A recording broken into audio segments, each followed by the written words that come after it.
Welcome everybody to another edition of the C3 Friday Free for All. You already know what time it is. I'm your host, Cody Lashley, back here again with another podcast for Panther fans. By Panther fans, you already see I got the crew here with me. Drew, Papa, what is up, buddy? What's going on, man? The championship week, man, it's all or nothing. We either win, move on, or we lose, and next week doesn't matter. Dude, we're playing playoff football. It ain't January yet. We're almost in January, but we're playing playoff football, baby. And I'm just happy that we're finally playing for something. You know, it's been a while since we felt like this. Panther Pickle, it's a pretty good feeling. What say you, man? Man, I might have the flu, and half my family in West Virginia might have COVID. But yeah, they have COVID. But mind all that, one thing's for certain. Sunday, you're going to see the Panthers rise, and you're going to see Tom Brady's first time that he doesn't make it the playoffs. I think that's what first they call time. it. I love Yeah. that. I love And that. after tonight, you're going to see why the Tennessee Volunteers are better than the Clemson Tigers. Nah. So, just as a heads up, right? Yeah. My Clemson Tigers are playing Tennessee Volunteers at 8 o'clock. So, man, don't start, Drew. Kevin will be here when he gets here. He's going to do enough of that, all right? So, listen, I'm going to do my best to be attentive and to be a good Panther fan.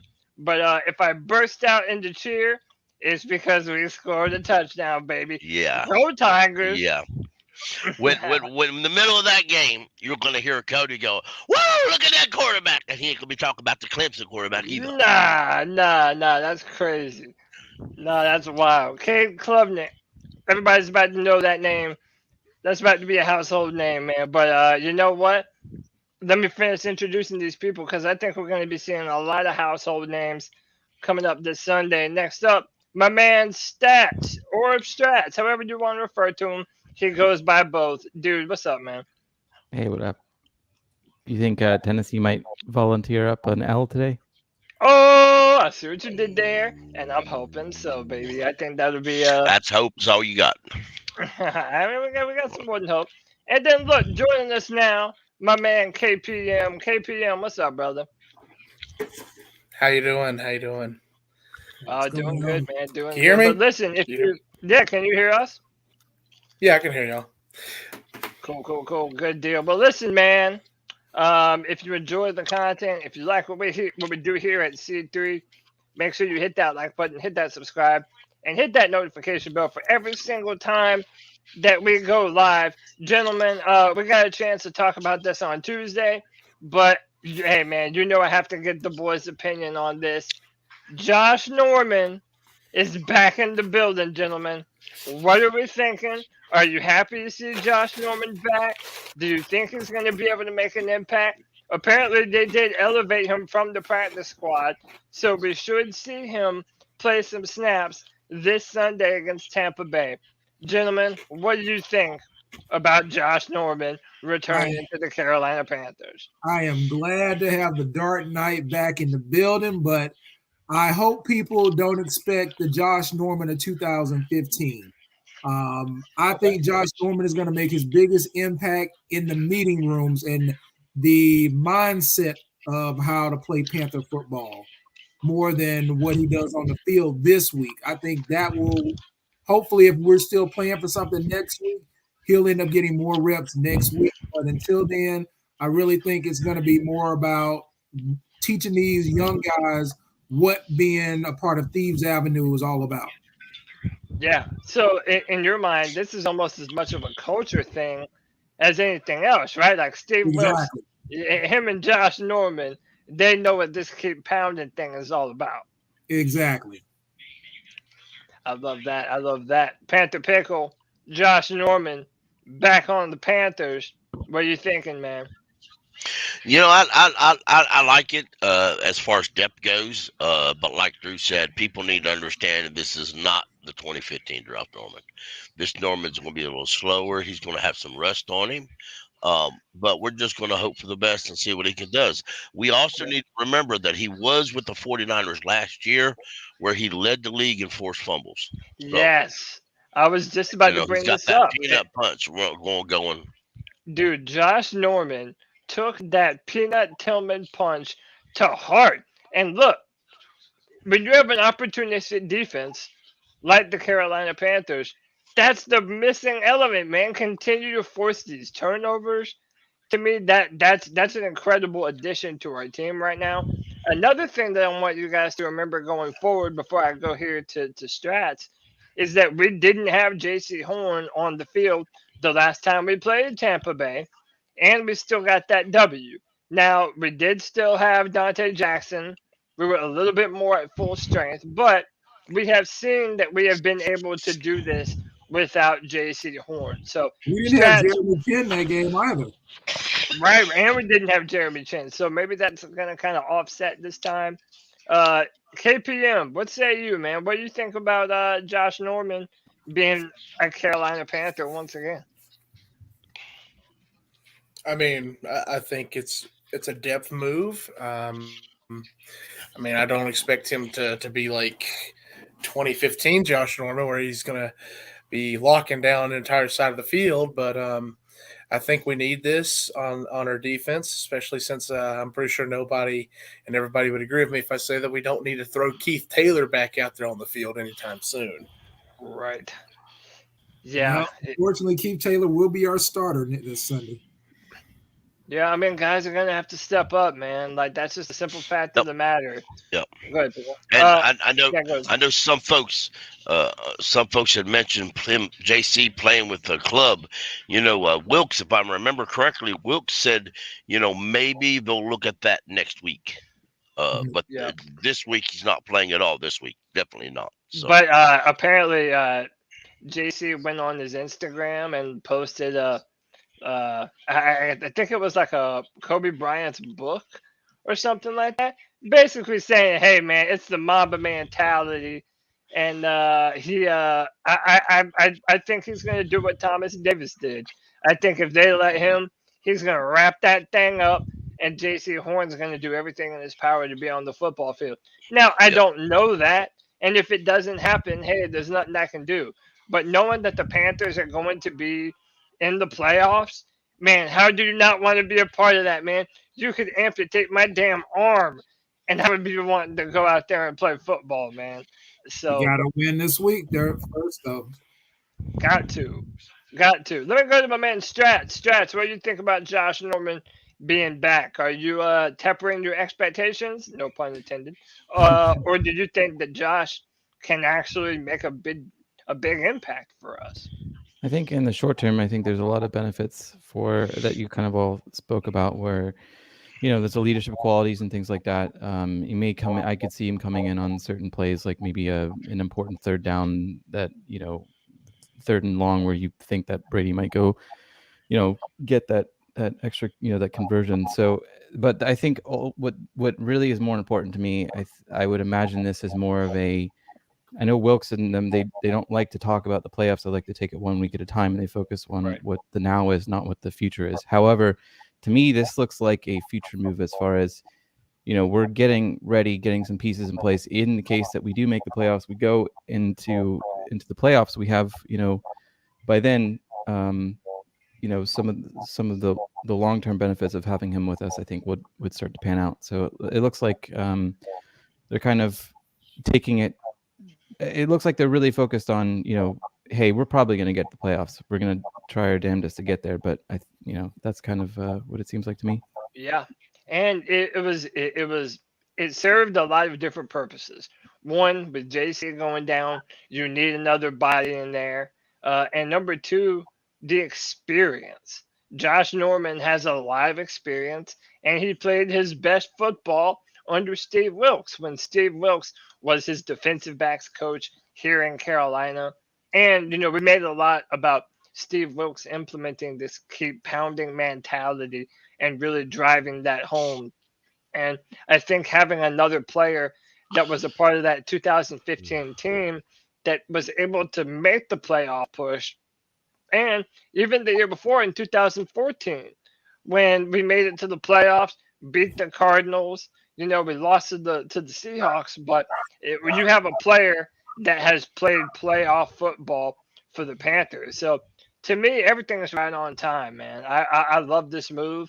Again, I don't know what Josh Norman to expect. Like, he hasn't played football in a long time. I'm not expecting him to come out here and get, 2 pick sixes in a game or anything. But, I think that he can definitely make an immediate impact. And the final thing I'll say here, I know I'm long-winded, is that Josh Norman, people forget that 2015 year, dude, he shut down Julio. He shut down Mike Evans. He shut down T.Y. Hilton. He shut down Des Bryant. I mean, the list goes on and on. This man played some very high-level football. And he's got the dreadlocks, man, the long hair. Dude, I'm loving this brand new version of Josh Norman, man. Love it. Love to have him back. Anything to add on Josh Norman before we continue to dissect this defense? Oh, by the way, the Gamecocks are losing. R.I.P. to JD in the chat. Praying for you, brother. It happens sometimes. But yeah, any more final words on Josh Norman? All right. Go number 6. Go number 6. It'll be 6 on 6 come Sunday. Yep. Yes, it will. So the next question that I have for you all is Brian Burns is, the last time I heard, going to be going up against the third string tackle, the third string left tackle for the Tampa Bay Buccaneers. Am I wrong in saying that this should be a standout game for Brian Burns? Like, in my opinion, this is the type of game where Brian should show his best. Am I wrong in saying that? No, you're right. You're right. And the only reason this should be like Von. I don't think so. Like and the Von only Miller reason versus Mike Rimmers. I don't think so. And again, the only reason I say that is because Tom Brady knows that he's got a third string left tackle out there. He's going to get that ball out quick. They have to be prepared for him to throw the ball to Leonard Fournette in the flats, because he knows Brian Burns is coming, and he knows that left tackle is going to be a turnstile. So he's not going to hold on to the football. Now, I listened to several Bucks podcasters today here and there I found on Twitter and YouTube and things like that, and even went to PNP, and I'll credit them to have one on the other day, and they all kind of echoed the same thing. Brady's getting the ball out quicker because he's scared. He don't trust his offensive line. So, that's something but also we know that as well. So that's something that we, with a good defensive coordinator, could take advantage of that as well. Yeah. So the defensive line has to get their hands up. Exactly. And linebackers have to key in on the flex. Right. To me, the guy I'm going to look at, he was on NFL Network this week praising Wilkes. Derek Brown, he needs to step up to the plate, dude. You need to earn your paycheck today. You and Burns both. It's just how it is. You all need to earn your paycheck. Will you always get to Brady? No. But you got to let Brady know you're there. You got to let him know he best get that ball out. Because you mess around, you're going to end up on the ground. The best way to beat Tom Brady is to put pressure right up in his face. Exactly. If he can't step up in the pocket, Brady's in trouble. Exactly. And that's what you got to do, Derek Brown. You got to collapse that pocket. Because one thing Tom Brady hates more than anything else is getting sacked. But he's, 50, 60 years old playing quarterback? So, Yeah. So, let me correct myself. I go on Twitter, and Ken Barrett, he's one of our friends from the Buck What You Heard podcast. He said that they are going to have Tristan Wirfs and Smith. So he says that it's not going to be the backup. That must have been today or sometime recent, because they've been pretty hurt. But that doesn't say to me that they're out of the water yet. I don't think those guys are at full health. So we don't really even know if we're going to be getting the best of those guys. Either way, the song remains the same. If you're Brian Burns, if you're Derek Brown, hell, even if you're guys like YGM, and like we have to continue to be better and get after the football. Tom Brady's gonna want to get the ball out of his hands quick. But this is what I wanted to ask y'all. They haven't really been pushing the ball downfield very consistently. Tom Brady has just kind of been inaccurate. Do you think that they're going to look to exploit that now that we for sure don't have Jaycee Horn in the lineup? Because it would seem like the type of game where they would want to get on track throwing the football. And with that said, also let me welcome in my man Alex 814 Panthers. What's up, bro? Hey, what's up? What's going on, guys? Happy Friday. What's going on? Happy Alex? Friday to What's you, up, man. man? What's going Hey, on? real quick, let me give you an opportunity to speak on Josh Norman real quick. What do you think about Josh Norman being back with the Panthers? Yeah, I mean, it's exciting. I mean, it's another someone that's been a part of the culture here in Carolina, the keep pounding culture. So it's definitely and just a veteran presence. Do I think he's going to make a difference in this game? Possibly, but he's probably not going to be on the field as much as we anticipate. I think he's probably going to get like 25 to 30 reps on the field, and then he's going to be coming in and out. But other than that, yeah, I mean, I'm excited. It's just another face, someone that we recognize and we know, and that we love. So yeah, I'm excited for Josh Norman. Yeah, 35 years old. So again, he's getting older, man. But dude, all the veteran presence that you want. So let's go back to that question. Do you think now that Jaycee Horn is missing in action, that they are going to try and implement that deep pass in a way that they haven't this year, or in a way that they haven't necessarily been successful at? Well, in order to put out a deep pass, you have to have time in the pocket in order to let the receivers get downfield. Yeah, absolutely. So, I mean, that's where Derek Brown comes in. That's where Brian Burns comes in. Mm-hmm. Derek Brown will be the key. Honestly, even between the run game and the pass game, the key to this game is going to be Derek Brown. If Derek Brown can consistently collapse the pocket in Tom Brady's face, they're in trouble. Big time trouble. Right. Yeah. I mean, you don't always have to get to Brady. You just got to make sure that he doesn't throw that accurate ball. Exactly. You got to make sure when he throws that Brady's not very. The old Brady won't throw a lot of interceptions, but this Brady does. He throws a lot of interceptions. He's one of the quickest to get it out too. Yeah, and you got to make sure when he gets that ball out, he ain't got time to aim it. He's just got to get it out wherever it lands. It lands. That's what you got to do. Yeah. Well, don't allow him to stand back there, because if you do, you're hurt.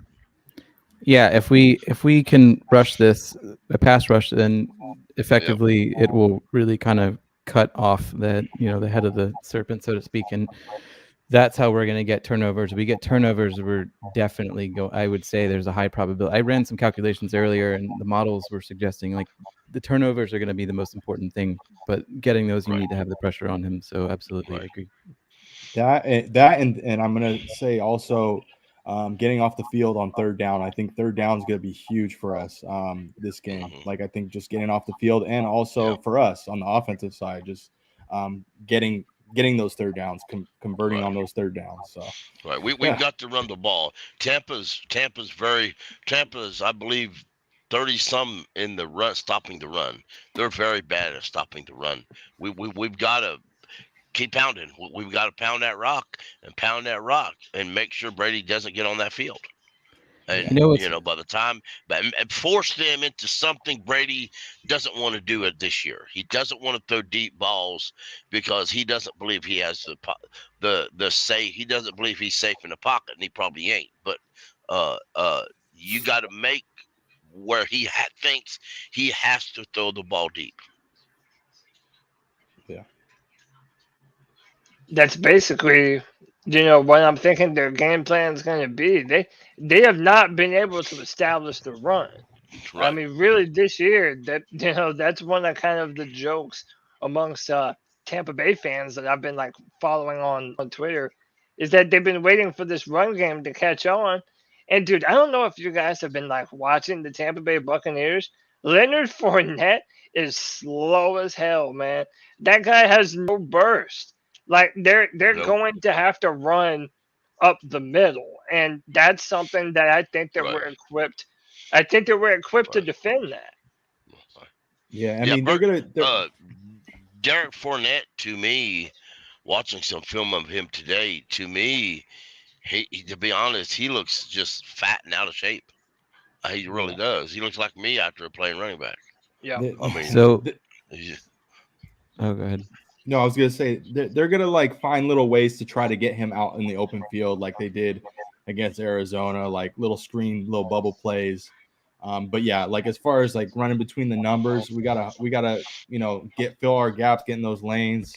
Because that's another thing is like I know Carolina, like when we do stop the run, we play much better. But a lot of times when we're not stopping the run, that's when it goes. It's like a downward spiral. So I mean, we just got to be able to stop the run, make them one dimensional, and get pressure on the quarterback, get pressure on Brady. This is pretty interesting. So the last time we played them in week 7, I think it was. So we had 66 total plays on offense, and they had 82. But I think we had more yards than them. But even with that, they had more plays. However, their running plays were only 16 running plays they ran, and there was more like 50 some odd passing plays that they had. And typically, when you look at the breakdown between right, middle, left, for the rush game, it was like seven of the rush plays were to the right, then 6 for middle and 3 for left. And then for pass plays, it was 23 left, 17 right, and 9 middle. I have to break it down further and to see total yardage per area. But what I'm saying is they target the left side more in passing, and they're targeting the right side more, or middle almost half the time in rush. So they have a tendency that we might be able to exploit. Okay, that's what's up.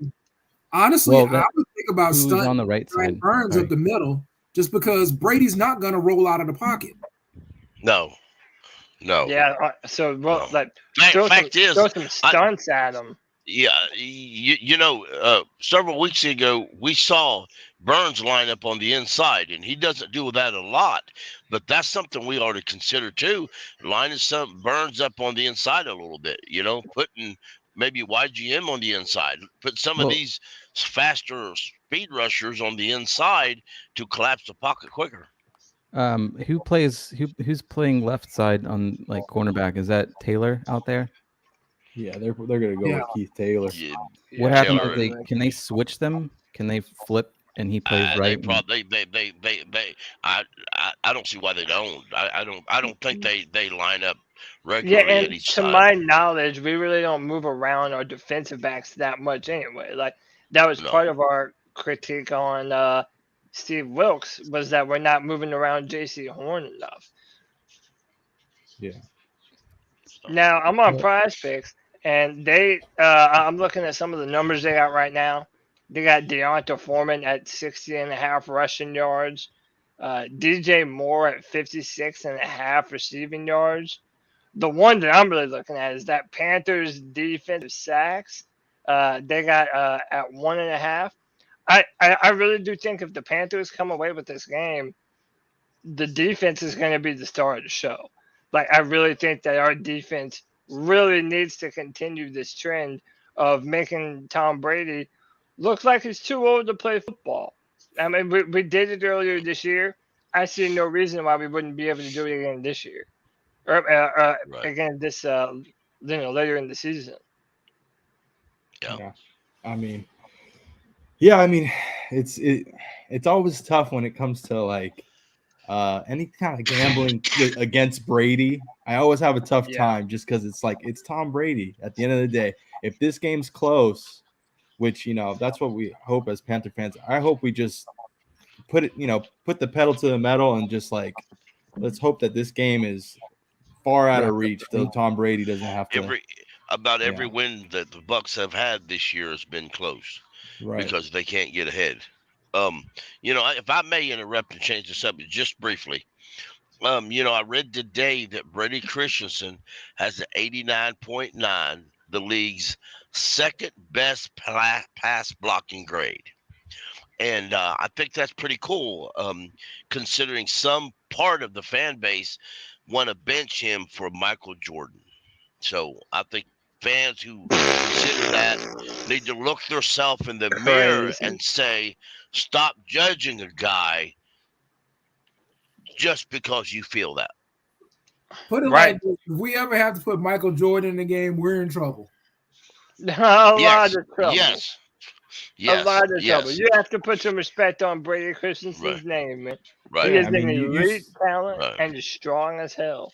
You saw it on Thursday. You saw it on Thursday with Dennis Daly. Like, he is terrible. He is terrible. Tennessee fans are pissed off. Yes, they are, and I enjoy it. Yeah, they are pissed. I don't know how Fitterer did it. I don't know how he did it, but he did it. There's a few Tennessee fans tried to tell me when we traded him to the Titans about how badass he was going to be. They're not responding to me today for some reason. Cody, you said that it was 60.5 for Foreman for rushing yards. Yeah. He had a single play last time we played them for 60 yards. So I would take that. So definitely hit them more on that one. Yeah, I think you're right. Yeah, he's at 60.5. Yeah, that's easy money. That's easy right there. Go ahead. Oh no, I didn't even cut you off. You can go ahead. Well, I was just gonna welcome my man JD864. What's going on, bro? Oh, JD, he must be having some connection issues. All right, go ahead, Stretch.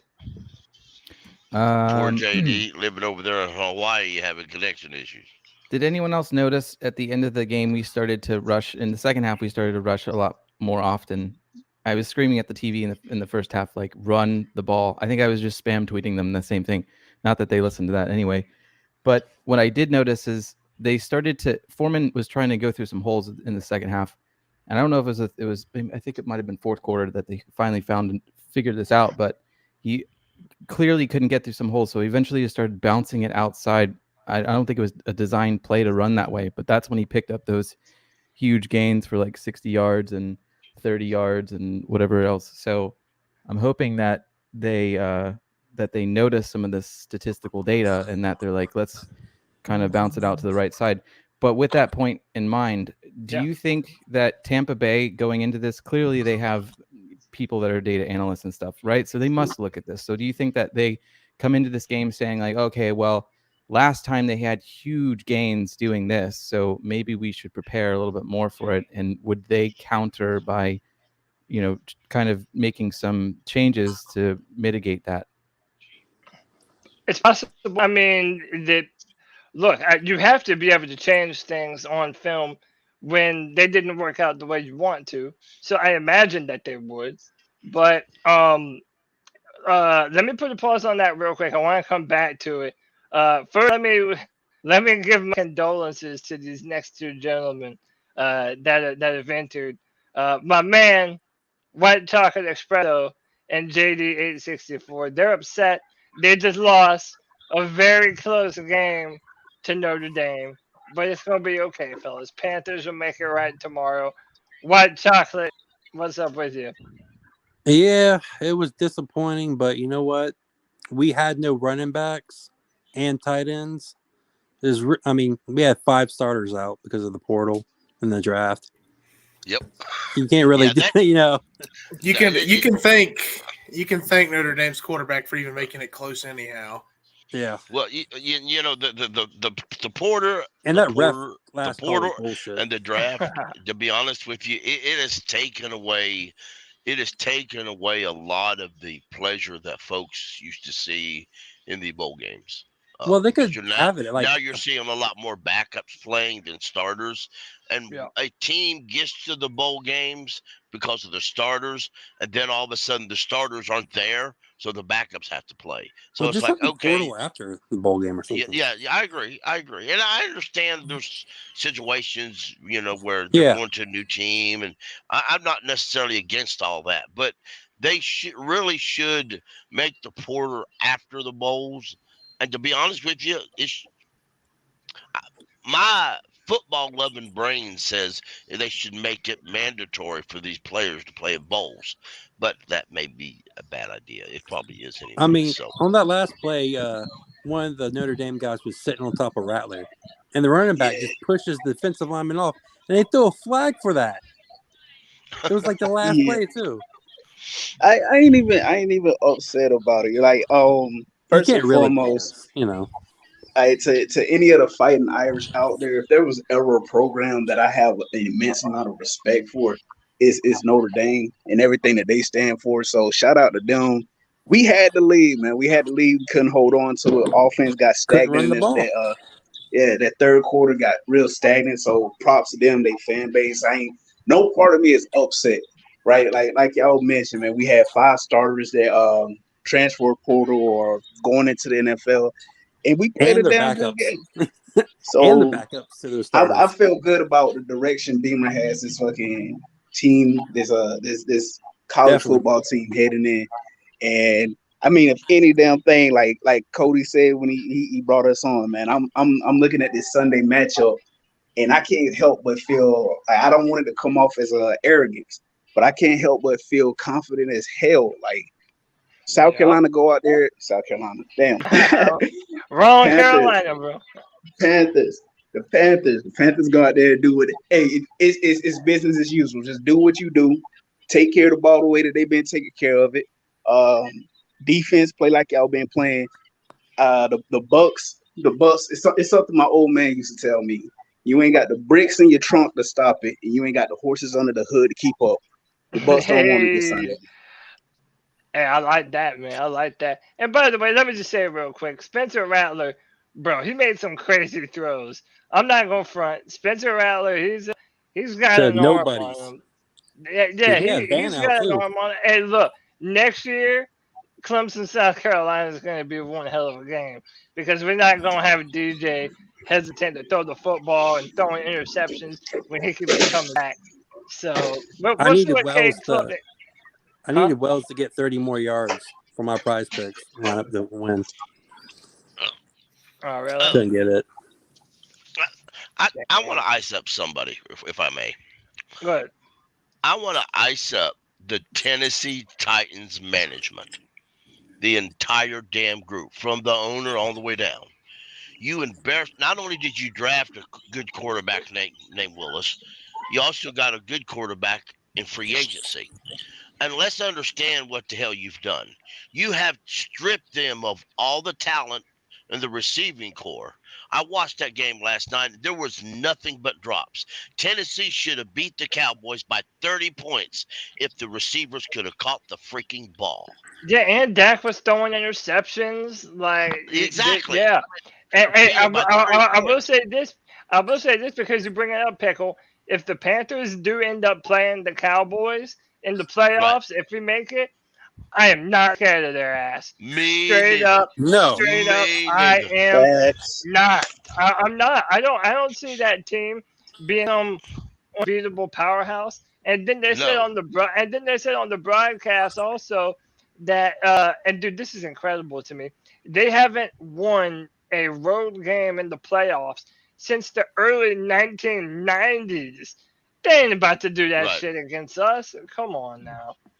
I know the bank's gonna be rocking. The bank will be rocking. I forget who it was, but they said that the Cowboys don't do well against really dominant run teams that are good with the run. So if we do end up hosting a playoff game and we do see the Cowboys, if what that analyst said is to be believed, they're gonna have a tough time trying to stop Foreman and Chuba. And then you got Redbeard, the quarterback, out there just dropping dimes all over the place when he's asked to. Like I said, I'm extremely confident about the Panthers' chances of winning the NFC South. Yeah, man. The Cowboys have that elite pass rusher linebacker that they like really well, but they don't. I don't even think they use him in the correct manner they should. Twice I saw him coming in off the sidelines and just lined up somewhere and gone, and he runs like at the last minute out there. So if you're a quarterback and you see him running out there, just snap the ball before he gets time to set. You know he's coming. So, I mean, a smart team would take care of that. And by the way, G-Baby's in the chat. Shut up, G-Baby. I might be sick, but I still tell you to shut the hell up. He said y'all G baby said y'all fucking hilarious. I mean, hey, this whole show is hilarious. You know, we got a bunch of characters in here, but you know what we do? We rep them Panthers, G baby. That's what we do, man. Hey, And but hey, I wanted to. Where's everybody's money? Lord. Hey, I want. Listen, everybody has been clamoring for this man, White Chocolate Espresso, to have his own Prize Pick segment. Because all this dude does is win playing daily fantasy sports at prize.com. So, Kev, bro, I need you to help me out, man. Like, what are we looking at? What are we doing? Talk to me like I'm 5. Are we only looking at Panthers Tampa Bay game? I mean, I would like to have at least one of them, but dude, we can go wherever we need to go. Right now, I was looking at Tampa. They got Leonard Fournette at 62.5 rushing yards. I don't know how I feel about that. I'll take the Deontay Foreman definitely with the rushing. Yeah, for sure. I want to see what And Brady. I was thinking about maybe Brady with the INT. Yeah. Yep, I got that. Yep, I got one of those. That's a Big 10-4. Yeah. Did you want to any more Panthers? Dude, I'm also looking. They got Tom Brady at what was it? Hold up. I think Sam Darnold's passing yards dropped. Because it used to be like at 209. I think it's at 190 or 187. All right, let me check that out. Hold on. But hey, while I'm kind of looking around, what do you think the game plan of attack? And this is for anyone. What do you think the plan of attack specifically for Tampa Bay is going to be this Sunday? We're going to run it up the middle. If we stop the rush, then they're going to have to pass, which they typically rely on. So, yeah, they have the worst running game in the NFL. Brady throws the ball like 50+ times a game most of the time. Yeah. I mean, they love their short passing game, be it screens or whatever it is. They love their short passing games because that's where we got it. I mean, we just got to line it up. And to be honest with you, I wouldn't be surprised if Josh Norman doesn't have a pick or two this game, just because they're going to throw it short. He's old. He may not be in good shape, but hey, he can do he can cover them short routes. So 24% of the time they ran rushing plays the first time, and this isn't like successful rushing play or successful passing plays. That's what was called by their offensive coordinator. 24%. Watch the over the top first play this time around, huh? Let's not give Mike Evans that much room. I know he dropped it, but in order to stop that, you get a good pass rush in Brady's face. He doesn't have time to throw the ball deep. Did they have they announced the centers plan for Tampa? I saw that they elevated him from the practice squad. I don't know if he's playing. If he hasn't practiced, they're not going to play him. He was practicing. Yeah. You're talking about no, he's not playing. He's not playing. Ryan Jensen. He's not playing. He's not nowhere near ready to play. And Vita Vea? I think I don't think Vita Vea is gonna play. I don't think he will either. So I see that's running up the middle. A couple got Sam Darnold at 204.5. By the way. Now remember, they also have Akeem Hicks. They've used him, Cody. Yeah, they've used him a lot this year on the inside. So. Well, remember, Vita Vea played the first game we played, and we beat the brakes off of him. Yeah, exactly. That's what I say. I'm not worried. I know there's a Bucks fan in the chat, and he wants to tell everybody how badass Vita Vea is. But we whipped Vita Vea's ass earlier this year. I don't see why you think we should be scared of him now. I mean, for the love of God, if Pat Elflein could put Vita Vea on his ass, I don't see why Bozeman can't. Well, the only sack they had was with him last game. We got Chin coming back. He didn't play last game. Yeah, Vita Vea was limited all week, and he's questionable. So I'm assuming he'll probably play. I mean, he was limited all week. And then Tristan Wirfs, the other offensive tackle that they have, he was a full participant today. So he's gonna play. So Vita is questionable. Hey, let me welcome my man Lox Man to the show. Lox Man, you with me? Yes, sir. What up? What up? What up, dude? Yo, Hey, man. I'm in. Yeah, go ahead. Nah, I just gonna give my little shout out. Drew pick. I can't see who else in here. I see who that? I forgot your name. What's your name? We got Alex here. We got White Yeah, Chocolate. yeah, yeah, We got yeah, yeah, everybody yeah, here, man. yeah. What up? Yeah. What up? Yep. Yep. Kev. I can't see the other one. I don't know who the other one is. I can't really see like that. But shout out to everybody else. What's up, Lots? Appreciate you, bro. So Kev, now I got Deontay Foreman at 60.5. I got more. Tom Brady, I got him throwing an INT, and they got Sam Darnold at 107.5. Is that? Were you just wondering that, or do you think that we need to? Oh, I was just saying it's interesting because it went down. It was at like 208 or 209, and they brought it back down to 187. I mean, look, if you look at his numbers, it's just interesting. I'm just saying, like, don't go for it, but like, yeah. I mean, is that a? I don't know. That's tough, man. That I would tough. say maybe George Kittle. He's got like they have him with 49 yards with the Raiders. Really, only 49 yards? Yeah. All right, so I'm gonna need one more. JD, you back in? What's up, bro? I just had to take a call, so I had to. Nah, you're good. You're good. You're good. Let me look real quick.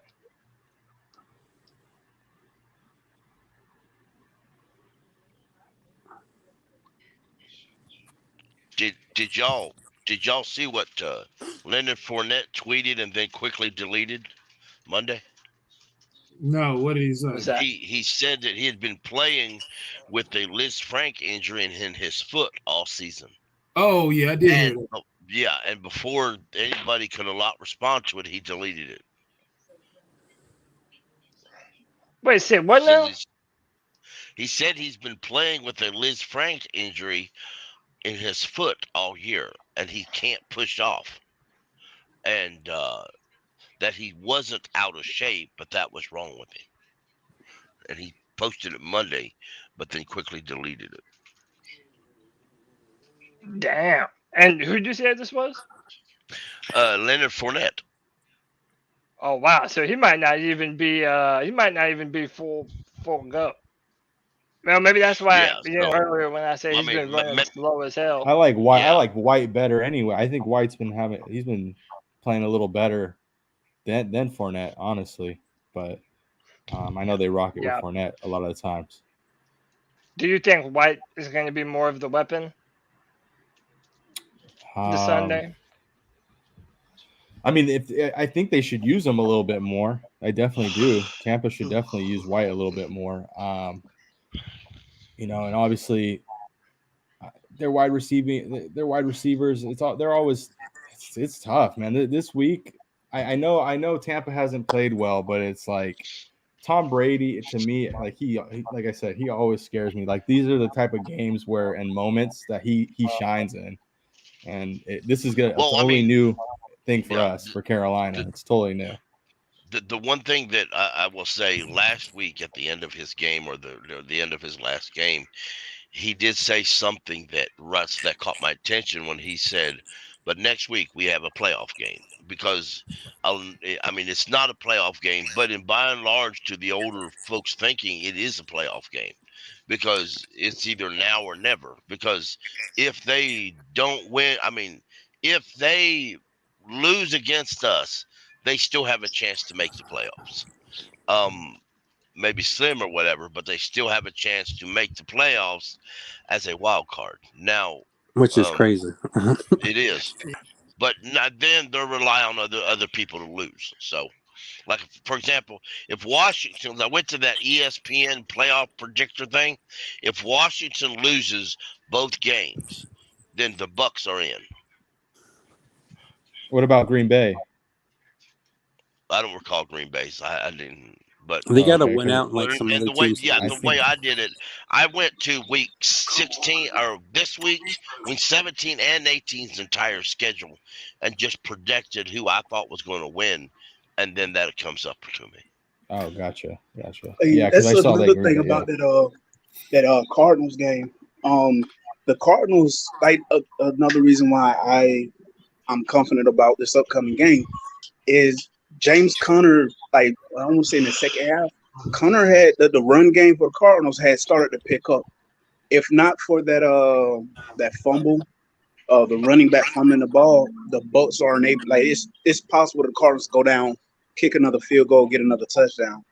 For me, like I said earlier, I need the Panthers to do what they've been doing the last couple of weeks because I feel like a lot's been made out of Darnold taking care of the ball when he's throwing it, which again that's kudos to him.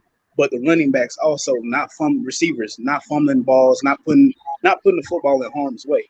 Like if I don't want to see this game close late because I mean that's what the Bucs and that's what Tom Brady's been doing this entire season. So I really do feel like it's going to be business as usual. We're going to run the ball. I do expect Darnold, or at least I hope McAdoo has enough faith and trust in Darnold that if the Bucs come out early and they load the box, I want them to I want it to be known like, hey, Darnold can fuck you up with his arm. Like hit DJ over the top off of play action, and then get the business, get to work. Yep. Yeah. And McAdoo said in his press conference that Sam's looking a lot more crispier.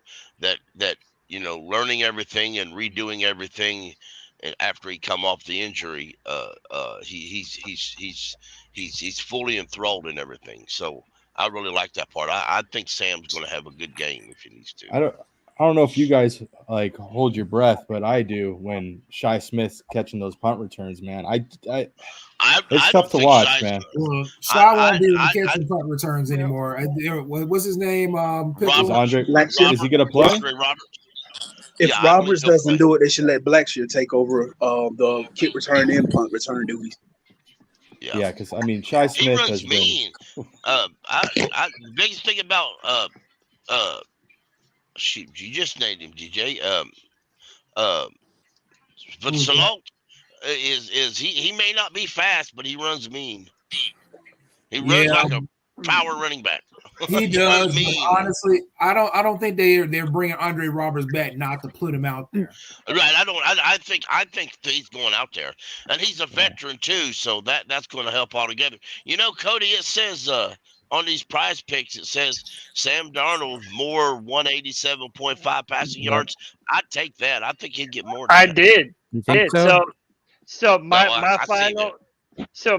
final ticket, or my picks that I did today, I got Deontay Foreman over 60.5 rushing yards. I got Tom Brady at more interception. I got Travis Etienne playing the Texans at 73.5. That one kind of gave me a little pause just because it's kind of almost like a trap to me. But I'm going with my man Travis. Yeah, and then Sam Darnold. Hey, I like it. I'm betting on the beard, baby. Fear the beard. Now, Cody, 187.5. Do you always hit a power play?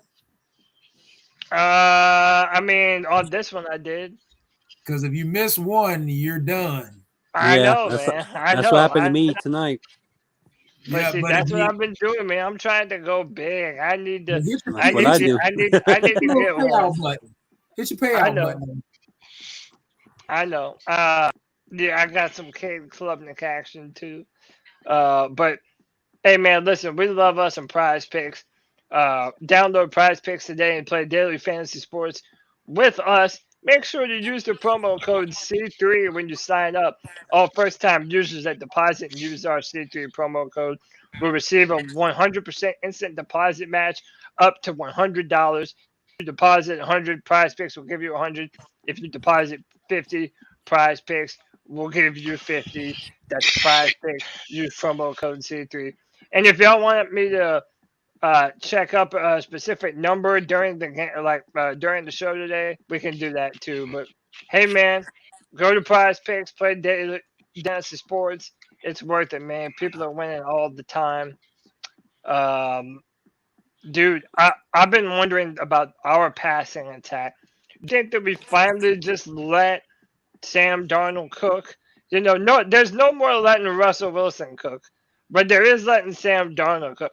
Anyway, let me welcome Jared to the show. Jared, what's going on, dude? How are you, man? I'm doing pretty good. Looking forward to that matchup for you guys. I think I've seen Brady in person, Manning versus Brady in 2015, and he's very skinny. His passing motion is beautiful, and his drop back makes it look easy.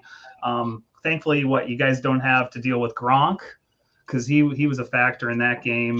And then we kept it close, which wasn't good. We should have had a lead in that game.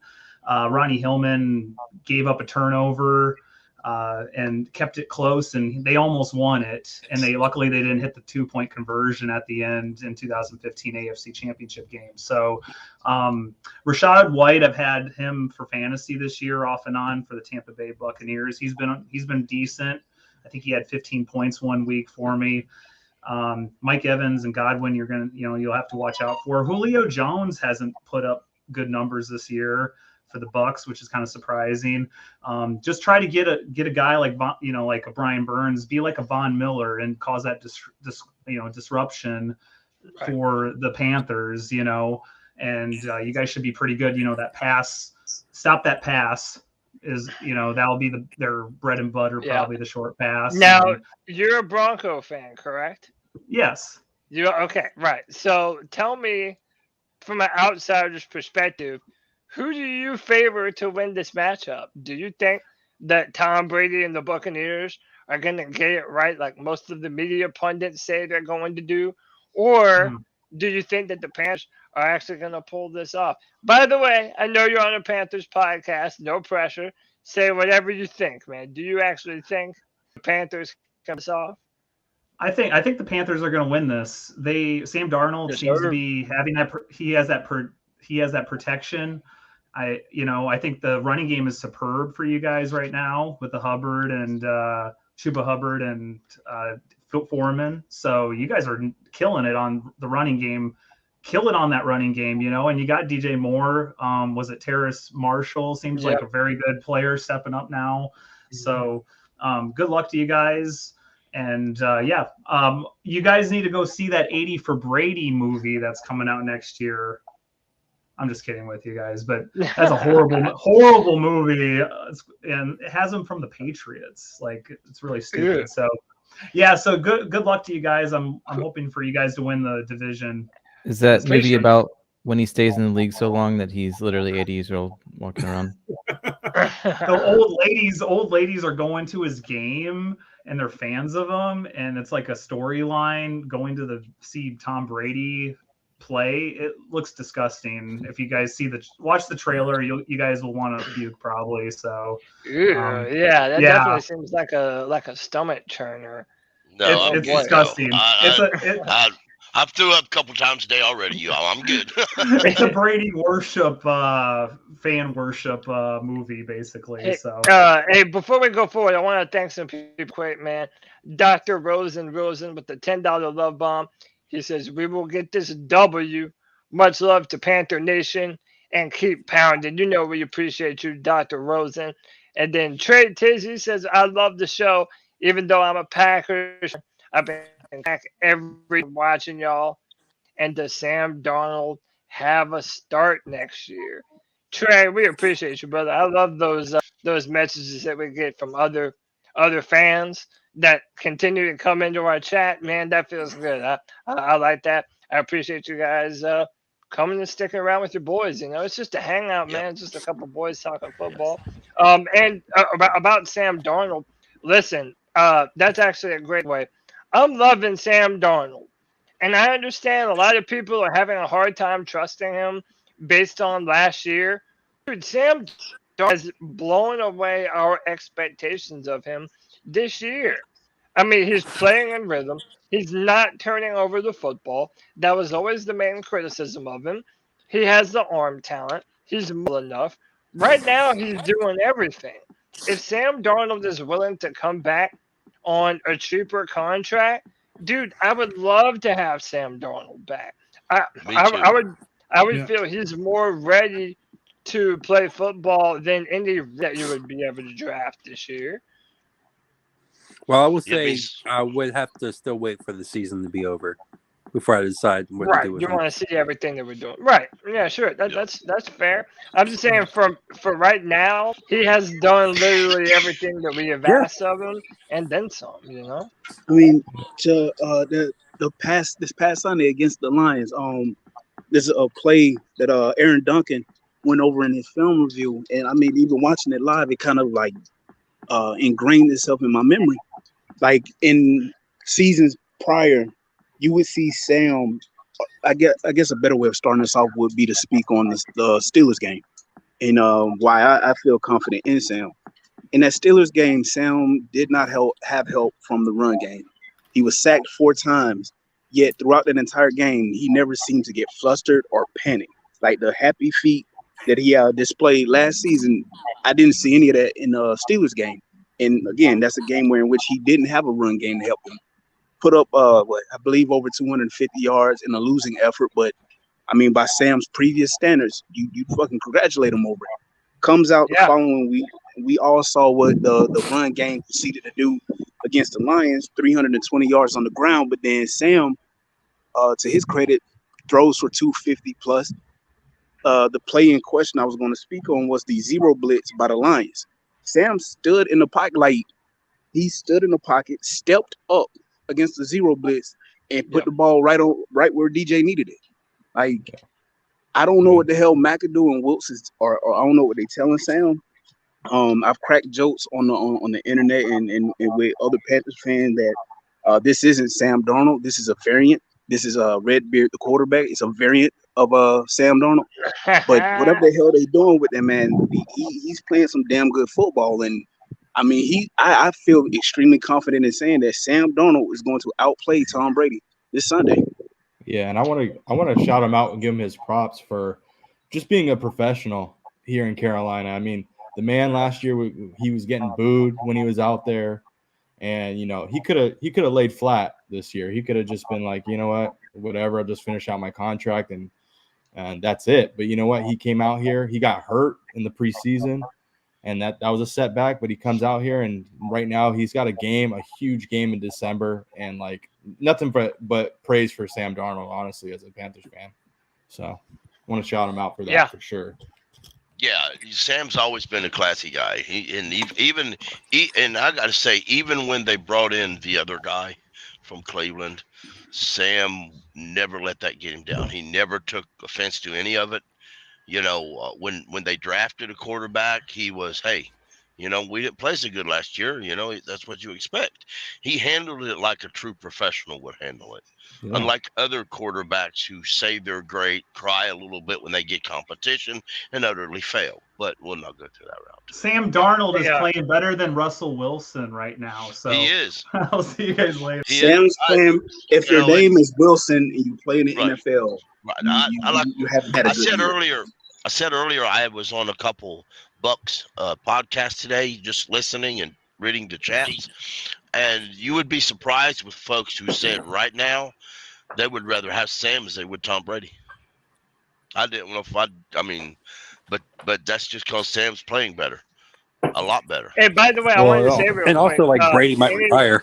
To any Tampa Bay fans that want to come in and join the discussion, the link is in the description, and I have the link pinned to chat box if you would like to come in and join this conversation about Tampa and the Panthers. And JD, you know what I saw online? I think it might have been our guy at One Carolina who said Sam Darnold has black Air Force energy. I don't know what Wilkes and McAdoo are telling this man or what kind of coaching they giving him, but he's playing at like if this is Sam's floor, it's scary to think about what his ceiling could be. Like others have said also, he's always had the talent. It was always a question of could he get could he get everything right between the ears?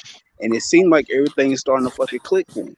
Well, he needs a rushing game to work, and when it failed last year, McCaffrey got hurt, and we didn't have an immediate step up to that. That's when it. I think we gotta give props to McAdoo also, because I said this last year. Last year, Joe Brady was calling plays as if he had Joe Burrow back there. Sam Darnold has always struggled to simply drop back, scan the field, read the defense, all of that jazz. Brady was calling plays like that's the type of QB he had. Brady was calling plays as if he still had Teddy Bridgewater back there.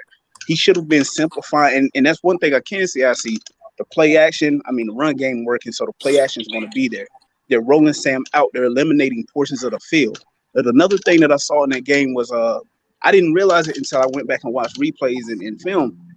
But Sam was actually like he had a couple throws where he fitted into tight windows, like trusting his arm, and he put the ball where it needed to be.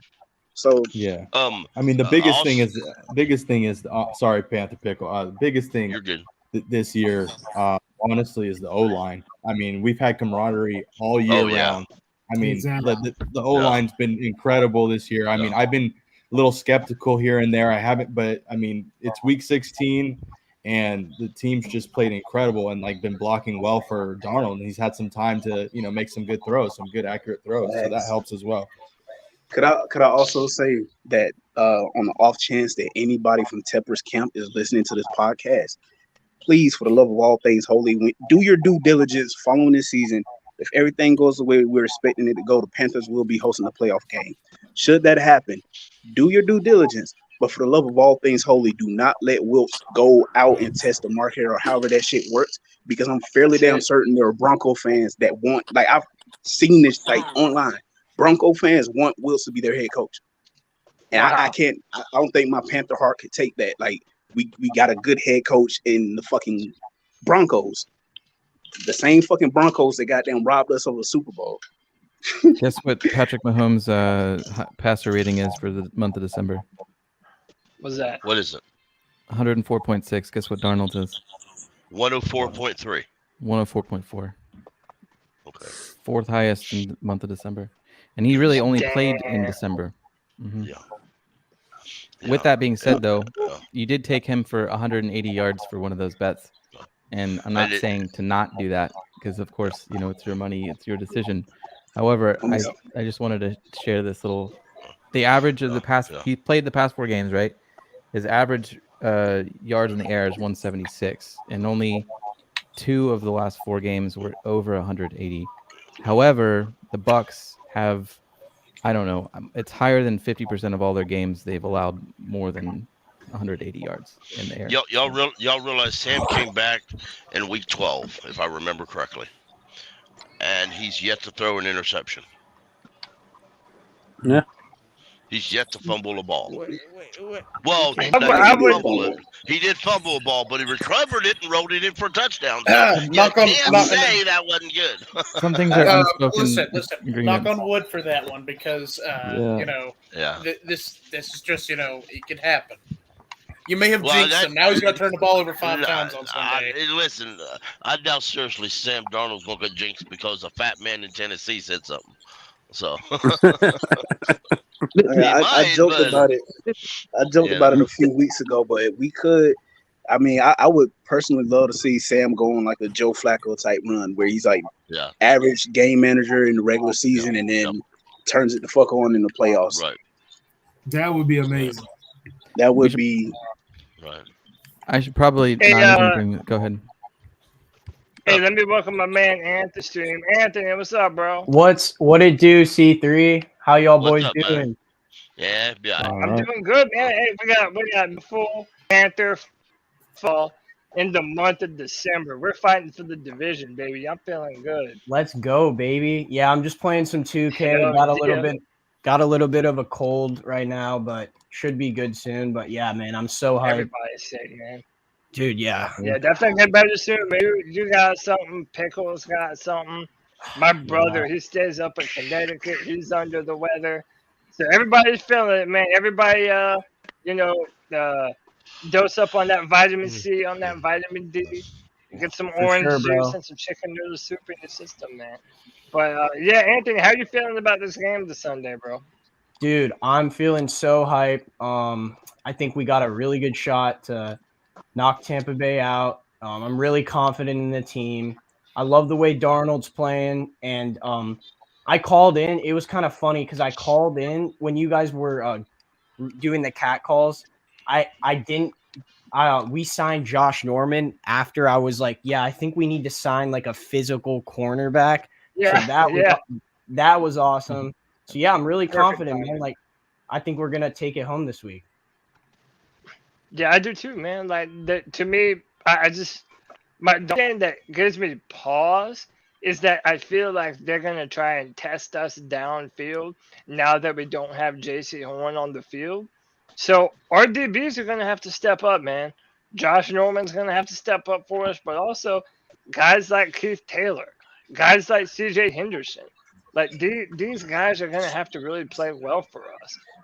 And we also did Jeremy Chin the last time we played them, or Jaycee Horn, and we were still able to beat them. So now we do have Jeremy Chin. You know, we've got Brian Burns playing his best football. And I was saying earlier, I think this should be a standout game for Brian Burns. Like I want to see him and Derek Brown just go off and take over the football game and pressure Tom Brady. Oh, for I sure. feel like this could be a redemption game in a way for Keith Taylor, because by his own admission, that Steelers game was the worst of his career, and I feel like with the style of offense the Bucs are playing, you know, Brady's always been one of those guys who gets the ball out quick. I'm looking if I'm Al Holcomb, I'm looking to press. I'm looking to have my corners press, and I want my safeties to keep everything underneath. I think he's going 2 straight games with 2 interceptions. So I'm looking for Keith Taylor to have a bounce back, something of a redemption. And I don't feel like I don't want to see Holcomb blitzing on obvious 3rd and longs, because that's part of, in my opinion, that's part of what did Taylor in. Like, you're talking about a 4th round guy in his 2nd year against the Steelers' #1 receiver. You're leaving him on an island because we can't generate a pass rush. You're blitzing in his 3rd and long. Like, come on, like, send the blitz on 1st and 2nd, but if it's 3rd and long, don't be so quick to send guys after Brady. Just drop everybody back in the coverage. I'm gonna trust Brown, Burns. Also, I don't know if anyone caught it against the Lions, or just throughout the past few seasons. I feel like YGM does better. He does more work when they line him up at defensive tackle, because there's a play in that game where they sent Burns on a stunt, and because Goff steps up in the pocket and YGM was right, they threw a fucking rough in the passer penalty when it was really just a sack. Yeah. Like, maybe they should try incorporating YGM at the defensive tackle position. Like, to my eye and memory, he really does seem to do better when he's in the middle. Yeah, hey, let me take a second. Let me welcome this man to the show. You know him. You love him. He's a freaking celebrity now that he's on the Friday free-for-all. He's getting recognized up there in Massachusetts. My man, Nick Montero. Nick, what up, brother? What's up, Jinx? How you doing? Oh, Yo, damn. don't even start this jinx shit with me.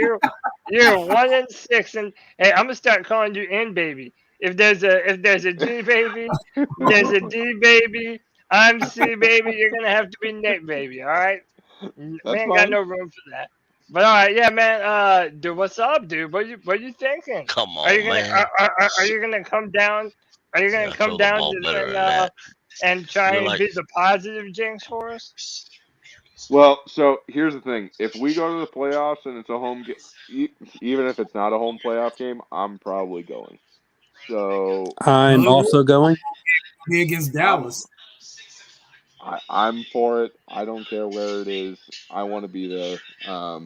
But here's what scares me is what you guys were already talking about, is the fact that we are down on corners. And I get that we just signed Josh Norman, but we've only had the guy for a couple of days. Okay. And he hasn't played at all this season. So I'm not sure what shape he's in. And Steve Wilkes even said he's not necessarily in game shape. So I'm not necessarily having high hopes. I'd like us to win this week. I don't know if it's actually going to happen. And I It hate can't to be that close. guy. It can't be. It can't be close. No, I can't. I'd be honest with you, in my own opinion, if we're talking about the old Tom Brady, I would agree with you intensely. But the Bucs have been putrid no matter who they play. They really have been that bad. They just barely beat Arizona last week with a third-string quarterback. I mean, they just barely beat him. And by intents purposes, they shouldn't have, because Arizona can't run the football. And if you look at all their games they've won, it's because the teams they're facing can't run the football. And Brady, the last 4 games has thrown 7 interceptions. Exactly. So putting a little bit of pressure, he's going to throw interceptions. He's not the same Tom Brady that he used to be. Yeah, but how's the Saints secondary? And let's face it too, the Arizona Cardinals have J.J. Watt, who played like an animal that night. Well, we're gonna need Brian Burns way. And Brian Burns is going to be going up against a third-string left tackle, because I don't know if you guys saw, but that Wells guy is out for the season now. So they're down to their third-string left tackle. No, Tristan Wirfs is playing Sunday. I think he's – I was talking about number 72. Maybe they'll move him to left tackle. 78. Yeah, Wirfs is the right side, and I think they said Brandon Smith. People were saying that he wasn't going to play, but then I have a Tampa fan who says that he is going to play. So, I don't know. The only one that I know is probably not going to play is going to be Vita Vea, and that's on the D line. But look, I still think Tampa Bay's offensive line. Tampa Bay's injury report right now. The only 2 people they have doubtful right now are Carlton Davis and Carl Nassib. Jamal Dean, Mike Edwards, Julio Jones, Donovan Smith, Vita Vea, and Antonio Winfield Jr. are all questionable. Questionable, wow. So they have a lot of guys that are questionable. They don't even know. They were all limited too. They were all limited. Yeah, all of them were limited. Tristan Wirfs does not have a designation. Jamal Dean's probably gonna go though. Full. He was full today, but yeah. The rest were limited. So, I mean, they're 50-50. Questionable is 50-50, pretty much probably game time decision. Do you all think that's where Tampa's most dangerous, passing the football? That's their only game. Yep. No, I think they can do. Not necessarily. Yeah, I agree. I think they're not. They're dangerous that way. That's the only way they're moving the football. Those are not by deep routes. Those are by 5 or 10 yard routes. You are correct. Literally. I'm looking at it now. 74% of the time, so of the 46 passing plays they had that were more than 0 yards, right? So not incompletions. 74% of the time, so 34 passes were short term, and of those, it's like 1 yard, 4 yard, 5 yard. I mean, not a lot of these are like huge plays, really. So right. So if we can develop a good run game, they can't stop it. If we get a lead, then they can't.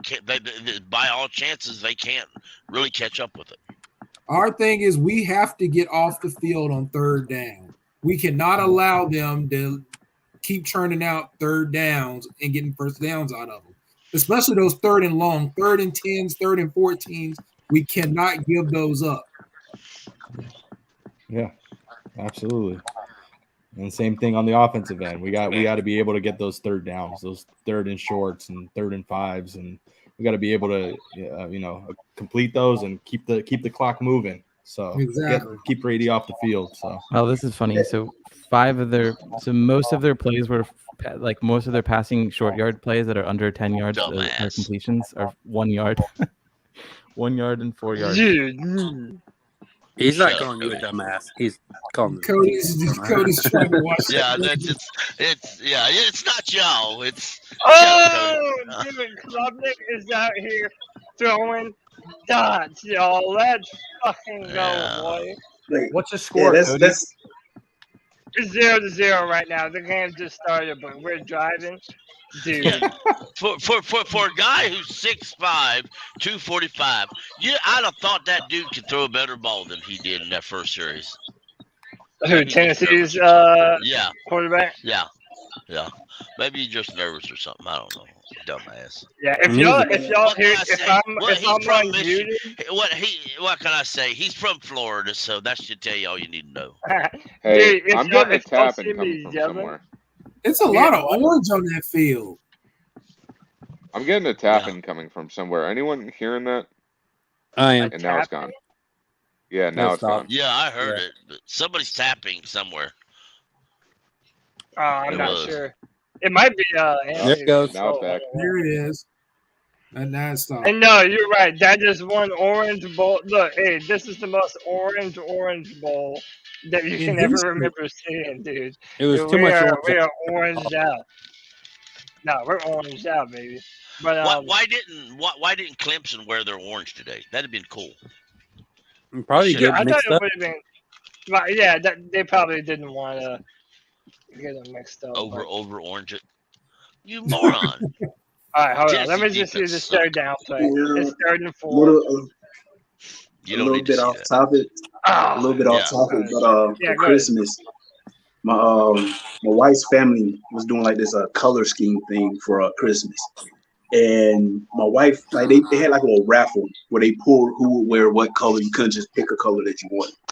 So my wife she picks, and she's like, oh, she comes up here probably like a week before Christmas, and she's like, Justin, you need to go out and buy a orange shirt. And I'm like, why? And she's like, we have to wear the color orange on Christmas. And I was like, hell no. And she was like, Justin, you have to. It's like it's what our family is doing. I'm like, look. You're not gonna like besides the football aspect of it, I don't like the color orange. We fought the entire week. At least to say, Christmas Day rolls around, and the only way I was able, the reason I wore an orange shirt, but it was a Dragon Ball Z, like a Goku shirt. She's like, you like DBZ? I was like, yeah. And she's like, Goku's shirt is orange. I'm like, all right, cool. But yeah, I can't wear orange. I'm too fat. I look like a pumpkin. JD, you ain't gonna win that one, bro. I'm sorry, you ain't gonna win that one, dude. No, it was a compromise. All right, so I feel like I did win a little bit. Yeah, that's tough, anyway, man. Drew, that was a pretty dumb fucking thing.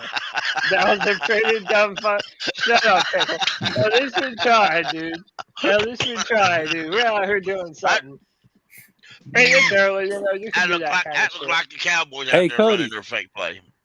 Hey, Cody, does Thumbs have any people out? Well, yeah. So Miles Murphy, he went to the NFL. He's decided to train. He's been one of our better defensive ends this year. We didn't have too many people. I mean, we had one receiver transfer out, but other than that, we're pretty good on health. But I don't know why Pickens sat out. He's not like a lock for like a top 3 pick or top like 3-round pick. Who are you talking about? Pickens. He went to the draft, so he sat out the game. But he's probably going to be like in the 4th or 5th round. I was like, yeah. Yeah. But, I mean, the Tennessee had some players like that they set out because they were going to the draft, and one of the dude was a linebacker. And I said, dude, you're not even going to go. You're going to be lucky to go to the 5th round. I mean, why are you setting out? You think you're going to? I mean, this may increase your value, but exactly. No. Yeah, if I was a Tennessee's coach, if any of their defensive players decided they wanted to try to enter the draft, I'd have told them to sit their ass back down. Yeah. Well, I agree with you, but Tennessee's had a great offense all season, but your defense has been suspect. I would have had to keep it real with them. You think you're going to go to the NFL? Dude, I agree with you. I do. I've been evident all week. I said, Tennessee secondary sucking. They just been good. They put on this mystique because the offense gets a lead. Have y'all ever seen any Coach 30's videos on YouTube? Who? Coach 30. Nah, I never heard of him. He's a Panther fan, but he does these spoof videos where he takes like clips from NFL college games, and it's for the most part they're hilarious as shit.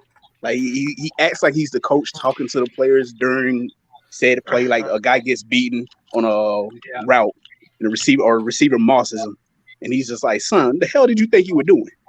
Yeah, go I'm go not. check out Coach 30, man. Like I said, he's a fellow Panther fan. Shit is hilarious. Hey, but I wanted to ask y'all this too, and I brought this up on the Tuesday show. Like, I feel like Ben McAdoo has gotten a lot of slander this year. You know, a lot of people have really been upset with him as an I know he's offensive deserved some of coordinator. it. Yeah, and, right. Well, that's what I'm going to ask. Like, how do you feel about Ben McAdoo? Like, you know, say what you want about our talent. We were able to break, and it was with Ben McAdoo as our coordinator, and Sam Darnold's playing better. Like, I don't know. I just feel like Ben McAdoo some credit now. I think we're actually running the ball. I want to say something about that. I watched Ben McAdoo's presser today, and he mentioned that each player each quarterback had a play sheet. And because it's what a player does, because he said you can't ask a quarterback to do something that he's not good at doing and expect success out of that. So, and I thought about that after he said that, and I'm thinking, okay, I used to call him Ben McAcrap, but I promised some folks in the Twitter on Tuesday, or on the show Tuesday in the chat, that I wouldn't call him that anymore. So I'm not going to, unless he deserves it. But which the season ain't over yet, folks. But let's look at it this way. The guy has had 3 quarterbacks, and he's had to rotate his offense around 3 different quarterbacks all year. Then you go through coaching change, and he has to assure his quarterbacks it's all right. And that's not counting a practice squad quarterback that's added to and dropped in the middle of the season because we're picking up somebody else or trading somebody else or cutting somebody else or whatever shit we do. And all that, he's just the offensive coordinator. So he also has to connect with the offensive line to get the receivers lined up with the correct wide receivers. I mean, it's a gamble and a gameplay to what they've done. And I have to give McAdoo credit. It's remarkable that he's still calling what he's calling when the situation we're in. That's a credit to Steve Wilkes and him, and as well as the players. So you can't hold the players up on a pedestal and leave the coaches hanging. Yeah, I mean, when we're already short-staffed on players, because y'all go to Panthers.com, click on roster, and then click on staff. Check out how many coaches we actually have compared to what we used to have. We don't, like I said, we ain't got before defensive coaches. We've got a few assistant coaches, but we ain't got before defensive coaches. They're running a skeleton crew back there. Yeah, I mean, that's as somebody who's been a defender of McAdoo. I said on previous shows that earlier in the season, I didn't feel like play calling was a problem as much as players executing the plays were. That to me seemed like a bigger problem. I want to give props to McAdoo, to Wilkes, because that Steelers game, I felt like when we were trying to run the ball, it wasn't. It was like shallow. Like it seemed like he wasn't going that far into the playbook as far as scheming up runs, like pulling, get Icky, get Corbett, get those guys, get some guards moving, get some tackles pulling and shit. Then you come out here in this Lions game, and it's like, for me, Matt, like, because all I've heard a lot of people say is that he doesn't scheme up. Like his play calling leaves you wanting for more. But I like what they're like. I mean, that first play to with Chuba to start the game, like you send a guy in motion, the linebackers all shift over, and then you have Ian. He snap the ball, and Ian goes the opposite way as a lead blocker. And it's like, if he could continue that, again, as someone who's been defending McAdoo, partially because I feel like coming back for another season with McAdoo, and you possibly have Corral starting. McAdoo is high on Corral. I would much rather see what McAdoo could do with Matt. But now you see a good OC, a head coach with the identity, the ability. Like Wilkes commands. It's like he has command of a room when he walks into it. The man has an identity. He's instilled that identity to the team, not just the offense, to the team. And now you have McAdoo with solid leadership in Wilkes. and they're building Darnold up. Like it's not just one person you can point to and say, hey, they deserve all the credit. Give them all the flowers. No, again, credit to Wilkes, credit to McAdoo, credit to Sam for pushing. Some guys might have quit and like, hey, they keep calling me a bust. I'm tired of getting boos and everybody dragging my name through the mud. But Sam persevered through that shit, and he's showing motherfuckers that he can be an NFL quarterback. So and like that's part of the reason. Well, go ahead, Alex. Oh, okay. No, I was gonna say. Well, go ahead, I mean, I think whoever was going, whoever's going first. I was gonna just say real quick. I was gonna say real quick. I just think that Sam Darnold is a perfect fit for with McAdoo's system. I think also like you don't want to keep getting rid of OCs, different coaches. It just doesn't really help the camaraderie on the team. I mean, I think another year under Ben McAdoo. Hopefully, we bring Wilkes back. Like that just helps. With the whole team oriented thing. Like you're just gonna be able to come in, know the system, and everything's gonna run like a well-oiled machine. And I just think run the ball. Play action pass, get the ball out quick. I think that's like we finally have a recipe. Like before, like last year in the first 5 games of this year, we didn't even know our identity as a Carolina Panthers. Like we didn't know what we were. Are we a pass first team? Are we running it here and there? We just couldn't figure it out. And now we finally have like an identity, which is great. That's what you want. I gotta give McAdoo I gotta give him credit because we all wanted him to run the ball like the whole season. So I think now that we're finally figuring out that this is our identity, this is what we need to stick to. Like this whole game plan, that's just what we need to do. I just don't think we were running the ball enough in the beginning of the year. And maybe, I mean, it has to be obvious that was Matt Rule, who was not letting McAdoo, run the ball like 40 times a game, which is ultimately that's all Matt Rule talked about at the beginning of the year. Oh, we're a team. We got to run the ball 30 plus times a game. And they end up running it like 15. The first game we played this year, they started to actually run it. That's further indictment towards Rule because last season, I forget which game it was. He spoke about how he wanted to be a hard-nosed, run the football type. But even his OC at the time, like for me, it shows that no one in that organization truly respected what the fuck Rule had to say. Because after saying he wanted to run the ball 30 plus times a game, Brady goes out there, if I'm not mistaken, against the Giants and only dials up 15 running plays. Like your own OC is telling you to fuck off, and he's calling his own shit. And then you come out here this season talking about how, you go and look at the teams that are in the playoffs, they throw the ball. Bro, over the course of one offseason, you changed up your entire philosophy.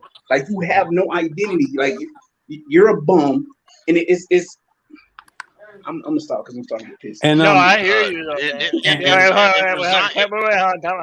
Wait. Kevin's been wanting to say something for a sec. Go ahead, Kev. I'm still not high on McAdoo. Like I think he's improved in the why not second half of the season because I just think I think he tried to force Baker into his system instead of building the system around Baker to fit his quarterback's needs. He's had him under center instead of in the shotgun. I just think he didn't do a whole lot of rollouts. I think Sam fits his system better. But, like, if you're a great OC, you fit the system around the quarterback, not the other way. You don't fit your quarterback around the system. I agree. That's probably the only reason. So you're basically saying you think that he failed to fit his system around Baker. I think Baker wasn't good. But McAdoo didn't want Mayfield put him in a great position. Exactly. But it's a dumb idea. It was a dumb idea for Matt Fool to give McAdoo 3 quarterbacks to say here, or 2 quarterbacks and said here, make this offense work around these 2. Yeah, that's just entirely stupid. Okay. Let me just read this. Let me just read this comment real quick. Old school Panther fans is the best way to beat Brady's field. Pound the rock all game long. Make Brady watch this game from the sidelines with the $10 love bomb. Appreciate you, old school Panther fans. I agree with that. Yeah. I mean, listen, I kind of agree with what JD was saying, right? Like, if you look at what Sam Darnold has done, you have to put some of that, in my opinion, on McAdoo for being able to run the football and being confident enough to continuously run the football. And you're running a high clip of play action pass. To me, that's perfect for Sam Darnold. We're using him on the bootleg, rolling him out. And I feel like you have to attribute some of that development to Ben McAdoo a little bit. Isn't it kind of you also gotta remember what Ben McAdoo said at his press conference a few weeks ago when they asked him about the Arby's package, and he said the Arby's package wasn't his idea. It was a member of the offensive staff. They were at a meeting. It was brought up. He looked at it. He asked these folks who they would recommend offensive linemen to line up. They told him, and he did it. And they asked Mays about lining up a fullback. He thought that was an excellent way for him at least to get on the field. And he liked that idea. And, I want credit McAdoo because a lot of offensive coordinators will be so stuck on their own way. They're not listening to nobody else about doing something different. It's all about what I want to do. And if he's willing to listen to others around him, like a Jeff Nixon, who played offensive coordinator last year after they fired Brady, if you're willing to listen to the others around you, that makes you better. And it also helps your team. I will say it's a lot easier to call plays when you have an offense line like that and a running back like that. Oh, absolutely. Just run up the middle. Yeah, it's working. Just keep doing it. So at the 49ers game is the last game that Rule was here, right? And before then, we had McCaffrey up to that point effectively. I think even through the Rams game, we might have had McCaffrey. We had two games there where it was 130 yards, 150 yards against Giants and Saints. Beyond that, we didn't really run. 146, 145 rushing. So we really weren't running the ball. And then the first game that under Wilkes that we really started to run the ball was the second half of the Tampa Bay Buck game. If I can add in, here's what I think. I went back to look at some of these games, and I think that we actually tried to run the ball, but sorry, I lost my screen. But anyway, McAdoo or McCaffrey just doesn't break tackles the way Foreman does. Well, and not only that, disrespect to McCaffrey. We had one running back, and every time we were going to run it, they knew that if we were going to run it, that's the one person. Up until the McCaffrey trade, Foreman had only had 7 carries. And I'm just, and I know Kevin's going to disagree with me, and I respect and understand that. I just feel that McCaffrey was some of the problem here. Well, think about this though. The reason I brought this up was that the Bucs game, the second half of the Bucs game, was the first time that we actually started to really predominantly call rushing plays, and we rushed for 173 yards. So my point with this is, if we have a rematch with Bucs, I mean, things change. There's always different dynamics and factors. But if we're running the entire game, I mean, that number could be a lot higher than what it was the first time. Yeah, they have not made any adjustments. If you look at the games the Bucs have lost this year, it's all to teams that have been able to run on them. Like they lost to Pittsburgh because they were able to run on them. They lost to us because we ran all over them. They beat Arizona because Arizona was not able to run on them. So I think Arizona was running. The problem is they fumbled. The rookie running back fumbled, and I think in the second half, and that gave the Bucs life. Like up to that point, the Bucs hadn't done much of anything. They kept the game close. Cardinals had that turnover, and that's what swung the game in the Bucs' favor. I mean, all that stuff just like it furthers my reasoning behind being confident for this team coming up, because again, we've done a good job with taking care of the football on offense, and then on the defensive side of the ball, we forced some turnovers. We run the ball. We run it at a high clip, and that's allowed Sam to be able to come in. Even in that first game against the Bucs, we had PJ out there, and PJ, that was the game in which I noticed that PJ looked more comfortable behind that offensive line than Baker had ever looked. Now you got Sam out there, and Sam looks extremely comfortable behind this offensive line. So I feel like there won't be a drop off as far as quarterback performance. The guys just need to go out there and do what they've done the past couple of weeks and just execute. The Bucks, they struggle with stopping the run. I believe the strength of their team currently is in their secondary, but with them they're going to have to load the box, because if they go out there with a light box, Foreman and Chuba held black. And it's another thing. When we talk about the run game, we need to include Sam, as it's not just a two-headed monster.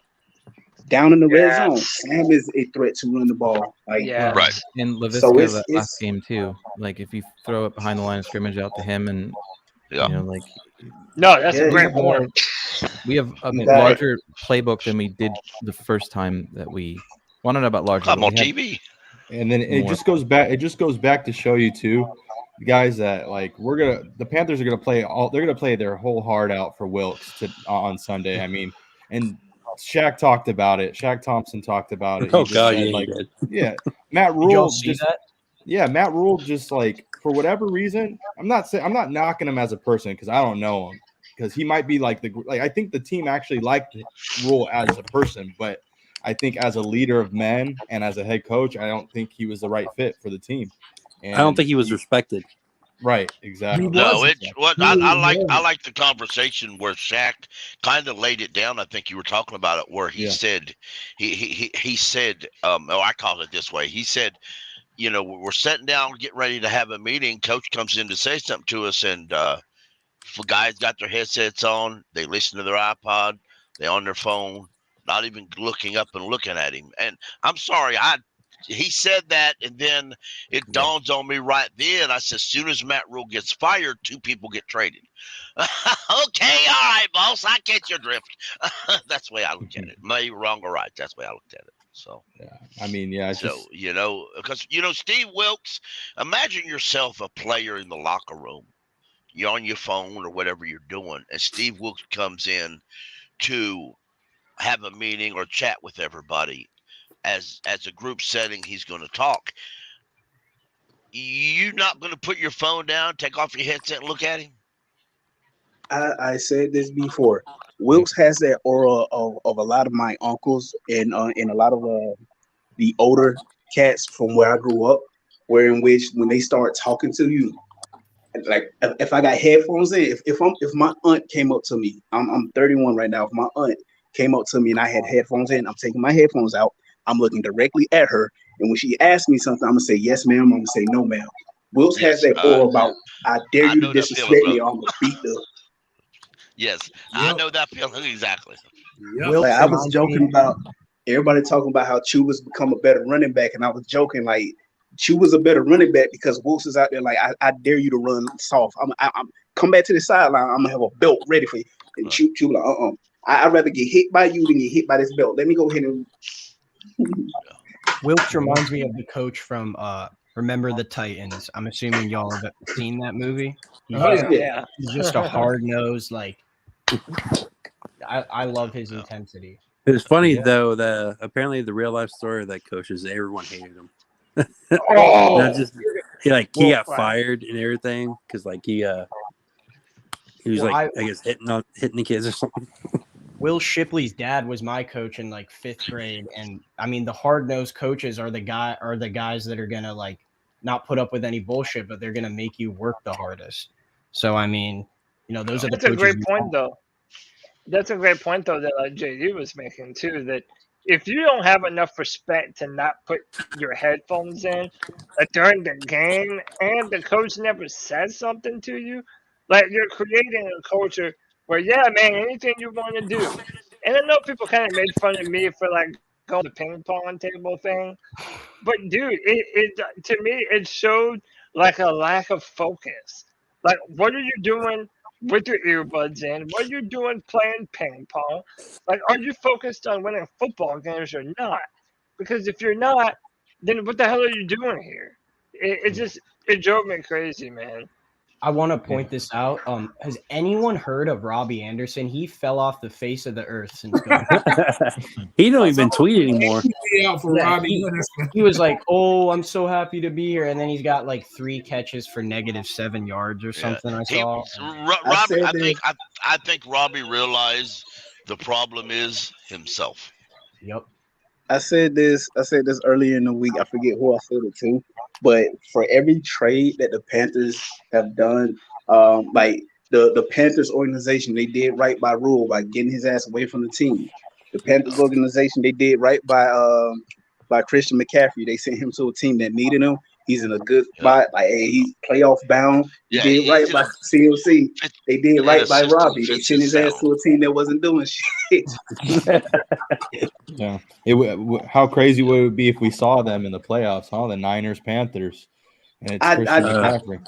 Bro, I don't want, because, like, I don't want to say, I don't. I can see the 49ers and CLC going for like 3 touchdowns on us. I mean, yeah, but at the same time, I would prefer. I mean, I could also see a scenario if Jaycee Horn comes back. I don't know, man. We don't know a lot about Brady. I know they have a lot of weapons, but I mean, I would prefer to play the Cowboys no matter what if we did slip into the playoffs. I think we would play the Cowboys no matter what. They would be who we would play if we won. Yeah, I think they're locked in that 5 play spot. The 49ers if we met them in the NFC Championship game, or somehow Philadelphia lost their divisional round game. I would of those two teams, I'd much rather play Philly, because if you can get Philly, like if you can force Hurts to turn the ball over, I don't think Philly's defense is as good as the 49ers defense is. I think the 49ers are probably going to the NFC Championship game. I agree. I also think you want to basically face Brian Burns in the playoffs, because that's basically what it would look like. They got Hassan Reddick over there, man. I would rather play the Cowboys because the only time they've gotten past the first round in the past 10 years was when they were the first seed in the NFC, and then they lost to Rodgers. So personally, I would rather play the Cowboys. Well, we would play the Cowboys. I want to play no the Cowboys. I want to play the Cowboys just because there's a lot of Cowboy fans at work, and if we win, Same here. I might get in trouble for it. I will wear my Panthers hat walking in that building. They may tell me to go out in the car and take it off, but I'm going to walk in there with it on. Yeah, we got to beat Tampa first. Well, That's much a lot, guys. Whoever wins the NFC South hosts the Dallas Cowboys in the playoffs. But I want to bring this up real quick. Me and Drew was talking about it before this show, and I want to bring it up to y'all. If something happens and Temper gets a thorn that says he wants to go to he doesn't want to hire Wilkes. To me, he's essentially going to go out and wants to hire a coach that wants to pass the ball a lot. It would have to be a big do that. Well, if you do that, you're pretty much telling Bradley Bozeman and Dante Foreman goodbye. I don't think so. I mean, the run game, you need them for that. Well, but if you want a team, but they're also both not under contract next year. So you're going to have to convince him to go sign with you and be pass catchers. Let's be real, though. You guys don't like the identity that we have right now? I mean, look how many passing teams there are. I love this. I'm a run-first guy. I really am. I'm a hard defense, run-first guy. I don't like passing offenses. I really don't. I'm just saying, have a team to pass the ball. A lot of people say that Tepper wants a pass catching, or he wants a offensive head coach. And before he hired Matt Rule, he did say that. But I don't recall him saying that since he hired Matt Rule. Back then he said a lot of things. He said he was going to build us a practice facility, and where's it at now? The only coach I can see Tepper hiring over Wilkes is probably Peyton, and we're not getting Peyton. So I think it's Wilkes pretty much got this. What Pickle was saying about the passing offenses, I think it's kind of a myth because I've watched like Cincinnati, and they're a pass-first team, but they still have to run the ball to get first downs. Like you can't just pass the whole time. I think that's what Tampa does. Yeah. Well, when you have Tom Brady, who's seen every defense in the league, I think he's kind of calling his own plays in a sense. Even the Rams, who turned under McVay into a team that just never liked to run, this year they've regretted that because they don't have anything to run with. Once their quarterback struggles or goes down, they're in reverse. And, a lot of these passing offenses are realizing they can't be a pass-first offense. They have to be a balanced offense. That's the thing that always bothered me when I hear people say that, we want to throw the ball. You want to be able to do whatever the hell the defense struggles to stop. And it starts with, like Pickle said, for me, I'm a play strong defense and have a strong run game, because that'll open up everything else for you. Something that Cody said a while back that I wanted to speak on is like a credit to McAdoo. The offense and the way it's operating right now, this is the style of offense you want to be able to play. If you have a Sam Darnold, someone who in his previous years in the NFL, he struggled. But if the Panthers were to decide to move on from Darnold, if they decide that Matt Corral isn't it, and they draft a rookie QB, that rookie QB, and that goes for any quarterback in the NFL, a quarterback's best friend, any and every quarterback's best friend is having a strong run game. Like, could you imagine Patrick Mahomes in this offense? Like, knowing that. Say again? Or tight end. Yeah, just imagine, like, you give. I say having Patrick Mahomes in this offense, but imagine just giving the Chiefs a run game similar to what we currently have. How much harder does it become to stop? How much harder does it become to stop the Chiefs if you know they can hand it off and get yards, get chunk plays with the ground game, and then you have a guy like Mahomes who, like, if Mahomes, we need you to take us down the field, he can do it. So it's like, if like me, I'm rooting for Corral to be the guy. As it stands, hell, if Sam Darnold goes on to make it hard for the Panthers to decide whether or not they should pay him or move off from him, I'm all for it. And it starts with the offensive line. It starts with the run game. Credit to McAdoo, Wilkes, and every other guy that I just mentioned before. I agree. Who'd you ask for? What? Yo, JD, what's good? No, say that last thing that you just said, the last sentence. Oh, I was just saying that. I was just saying that when it comes to like developing quarterbacks, giving them a solid run game is never a bad thing. That's part of the reason why we see Darnold playing better. And if it happens to be Corral next year, or if Darnold goes on to play so well that it makes it hard for the Panthers to move off of him, you will have to credit the fact that he's had a good run game to help take the pressure off of him. Games become a little bit easier for him. So now in those situations where you might ask Darnold to go out there and throw us to victory, he feels more comfortable and confident in being able to do so. It's all about player development. Player development. Too often fans, we see guys and they're not producing immediately, and they're like, oh, we got to go get someone else. Like, no, just we have with Wilkes, I feel like we have the proper setup for any young player to come in, develop. And I mean, I wanted to say that also with them bringing in Norman, I feel like Wilkes could be playing 3D chess while everybody else is just playing fucking tic-tac-toe, because Norman, like CJ Henderson, you would say CJ Henderson has more in common with a guy like Stephon Gilmore. They were both drafted fairly high, a lot of talent, high expectations, so on and so forth. With Josh Norman, late round draft pick, Keith Taylor Jr., late round draft pick. Yeah. Wilkes coached up Norman. Wilkes got Norman to that Pro Bowl. Wilkes was on this team when Norman was balling out, shutting guys down. So JC goes down. Wilkes knows he has to start Keith Taylor. Keith Taylor just had arguably his worst game of his career. So what does Wilkes do? Let me go and bring back this guy who was a late round draft pick, who I coached up and got him to the highest level. And Keith Taylor is just sitting there talking to Norman like, yeah, bro, like what all did like bringing Norman in to boost Keith Taylor's confidence up? Yeah, no, I mean, I like that logic. You know, Steve Wilkes, he has elevated the talents of guys that were drafted in later rounds. You know, Josh Norman would be a perfect example of that. And it would almost be something of like a North Star for Keith Taylor to be able to look at him and say, hey, that's someone that I can take after. What the fuck are y'all laughing at? I'm Are y'all trying to that pick far what's ahead of laughing me? Clemson 71 nearly tackled his own running back. And like he took off on that side and he runs flapping into him. You're a little behind me. I'm trying to see I if am. he You're right. if he got his feet down on this. My stream is behind. But And this is a bit off topic, but I wanted to bring it up.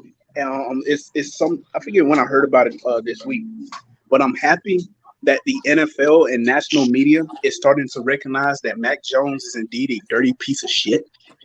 Yeah. And I'm looking forward to the day when someone catches him, because he doesn't realize he plays a position where in which someone can tee. Like, I'm looking forward to the day where somebody catches him like Mike White got caught.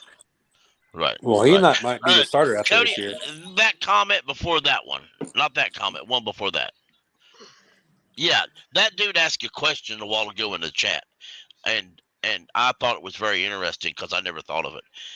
We all talk about when we beat the Patriots and we're going to the Bucks, and when we go into the playoffs, and what we'd like to see if we beat the Cowboys.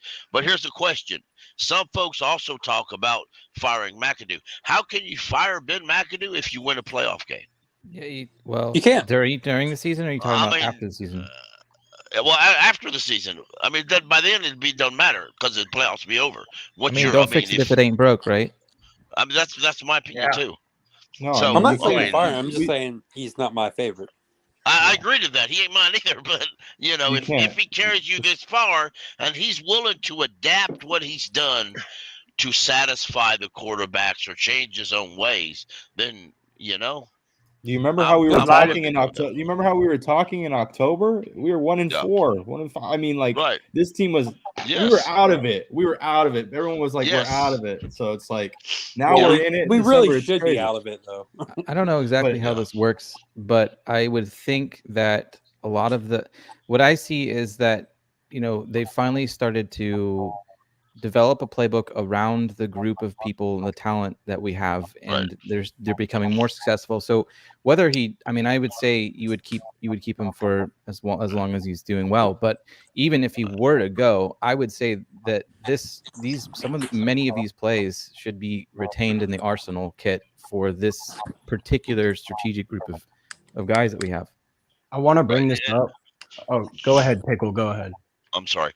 Shaq mentioned in that video he was in on the crew, and he was talking, T.O. was in there, and he had made a mention that he said, T.O., you know this.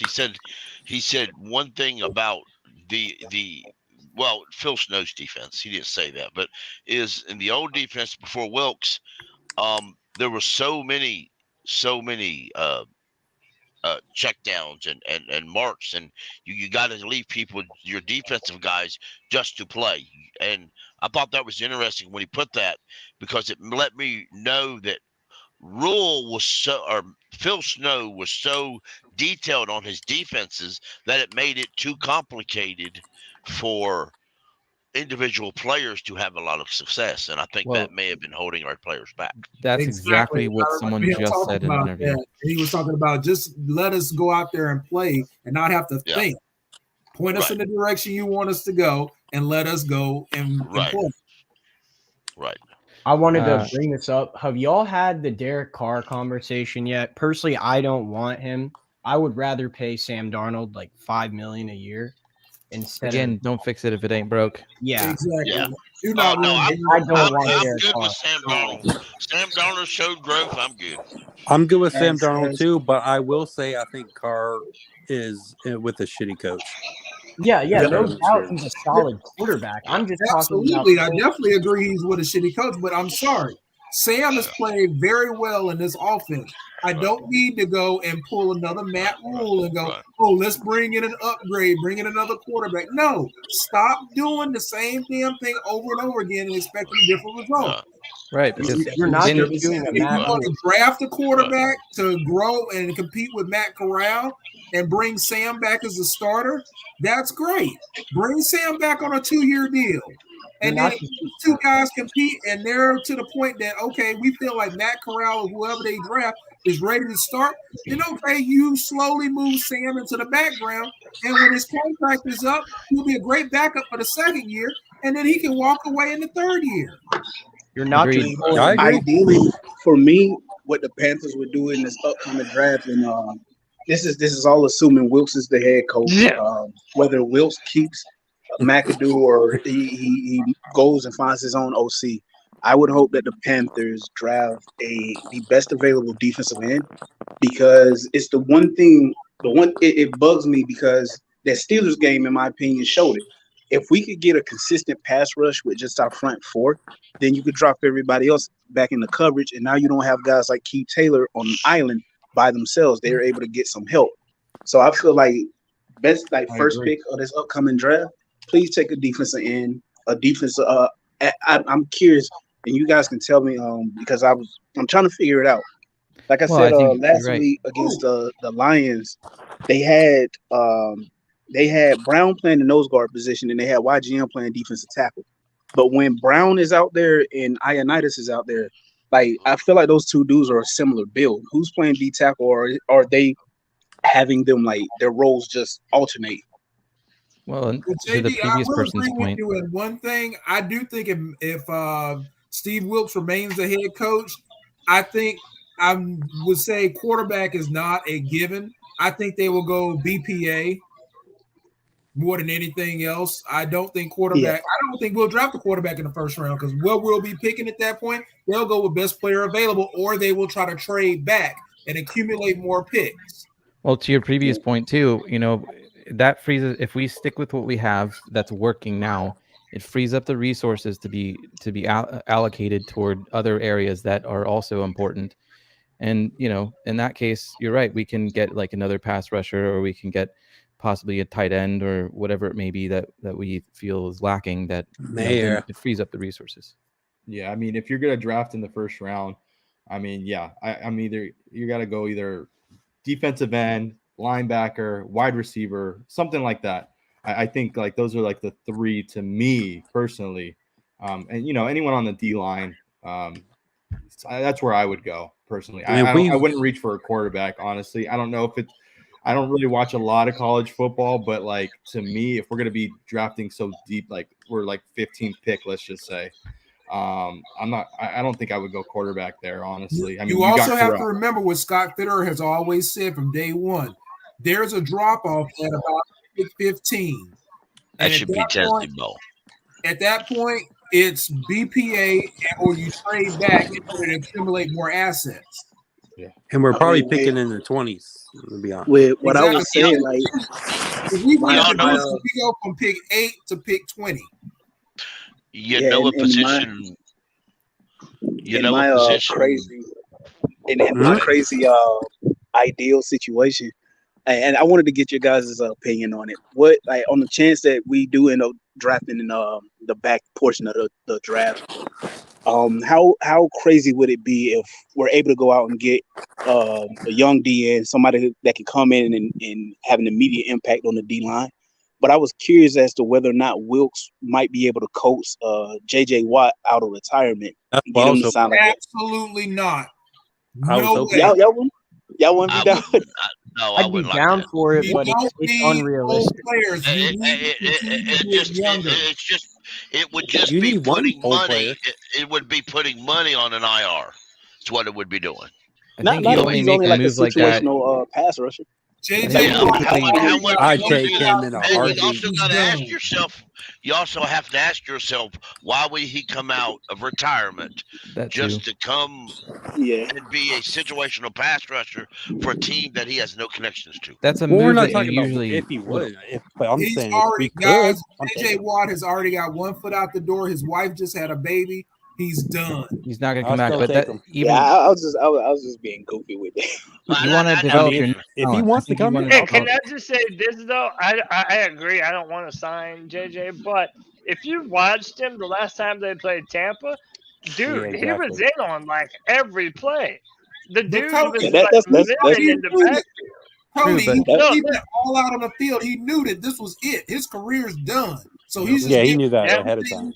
Maybe so. And before he announced his retirement, I was actually hoping we signed him. But once he announced, I was like, if he was to unretire, he would probably sign a one-day contract with the Houston Texans and then just call it a career. I don't think he wants to. If we're gonna call a situational guy, we're gonna get a situational guy. It's gonna be Julius Peppers. Look at where we are right now. Oh, Look boy, at how many of our players are young. Hey, I Sorry, did Cody, want to go. give y'all a name if you do want to start looking at some other positions. If you're looking for defensive end, there's a dude named Tyree Wilson out of Texas Tech. Yeah. Yes. Look that guy up, man. That dude Monster. would be a perfect defensive end for the Carolina Panthers. And he's big, he's strong, and he's a monster, dude. He has all the pass rush. What's his name, Cody? What's his name again? Tyree Wilson. The wildest thing is that the Panthers say the Panthers went out and in this upcoming draft and they got a guy that could have I would say a Brian Burns level of impact his rookie season. Like that would be significant. If I'm not mistaken, Burns finished his rookie season as a rotational guy. He finished with 6.5 sacks.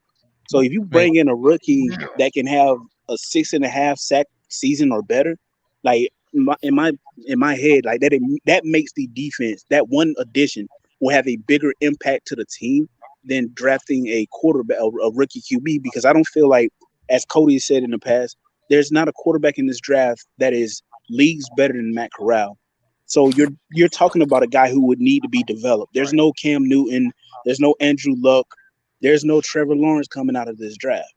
So I feel like we would be wasting a draft pick on any QB when we could definitely strengthen a strength.